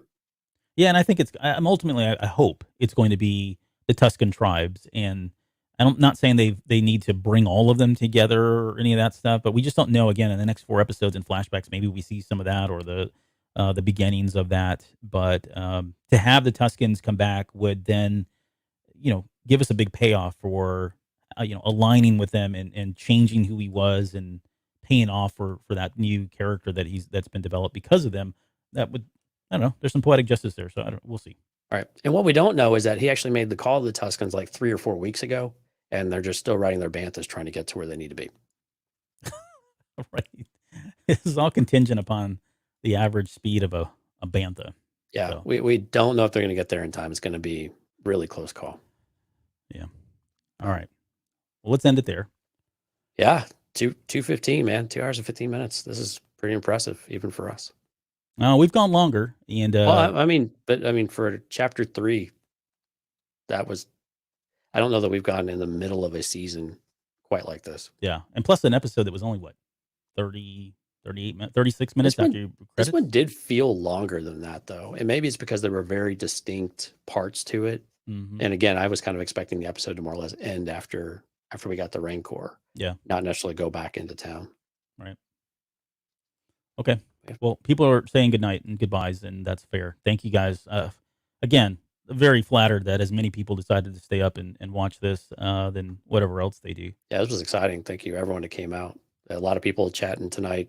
We love seeing the active chat. It gives us a lot of things to put up on screen and call you guys out. You guys have a lot of great ideas, and yeah, we try not to steal too many of them. We definitely want to give credit where it's due. We promise. Yes. Okay, we'll end the show here. We've got Patreon to do still this week. Probably this weekend is what it's looking like. And then we've got, we'll come back next week and do obviously chapter 4. But we are getting kind of close to, I don't know. Did you finish Fallen Star? I'm getting pretty close. Okay. All right. I'm not going to spoil anything, but that's coming up. I definitely want to talk about that. There's a lot. I have a lot to say about it. And, we'll probably pick that up after this show, Book of Boba Fett. I don't know if we're going to try to run this simultaneously because I think there's definitely some stuff we want to dig into on the Fallen Star for anybody that's following the High Republic, and really kind of talk about what we expect next on that. Well, and I think another good reason why to wait just a little while longer for Fallen Star is that with some of the High Republic comics, they feed directly into where like Avar Kriss is at, and so I think it's important for us to get some of those stories and let those absorb, so we can see how Avar and the Ataraxia come back into the Fallen Star and just make all those connections. We don't always have a chance to make those connections when we get right into the books because of all of the other young adult books or whatever else is there. So this is good to give us a little extra time to get all of that extra information and to really help us out here. Yeah. Cool. And we'll have a little Marquis on Row to throw in there at that point too. Oh, and by the way, yes, Marquis on Row, because we've got more information. So I want to I'm sorry, I know this is going long. I have a ton of books that I want to give away when we do the High Republic episode. These are just extra copies that I've gotten over the years, or I guess over the last year. So we'll be doing giveaways for that too, but we'll promote that. And we need to promote the Boba Fett thing. We didn't do it this week.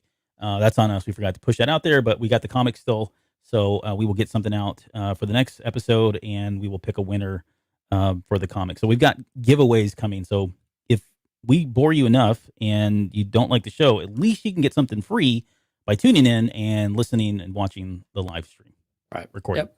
Just a little thank you from us to y'all. We appreciate all the support and y'all listening. Yeah. Yep. All right. Any final words before we go?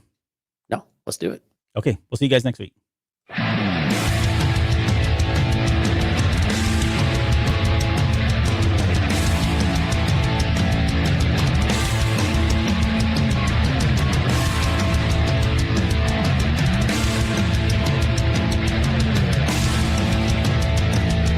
still listening? Wow, that's amazing. Well, I'm here to give you the disclaimer. Normally we do a big, long, drawn-out disclaimer thing saying what's what and who's what and all that other stuff, but I think you guys kind of know that Lucasfilm and Disney have no affiliation with us at all, and we have none with them. We talk about Star Wars, which is their property, and all that other good, fun stuff. But I think you can tell which is our stuff and which is their stuff. If you can't, well, then send a lawyer to send an email to me, and I'll be glad to chat with them. Other than that, you know what's what. So that's your disclaimer.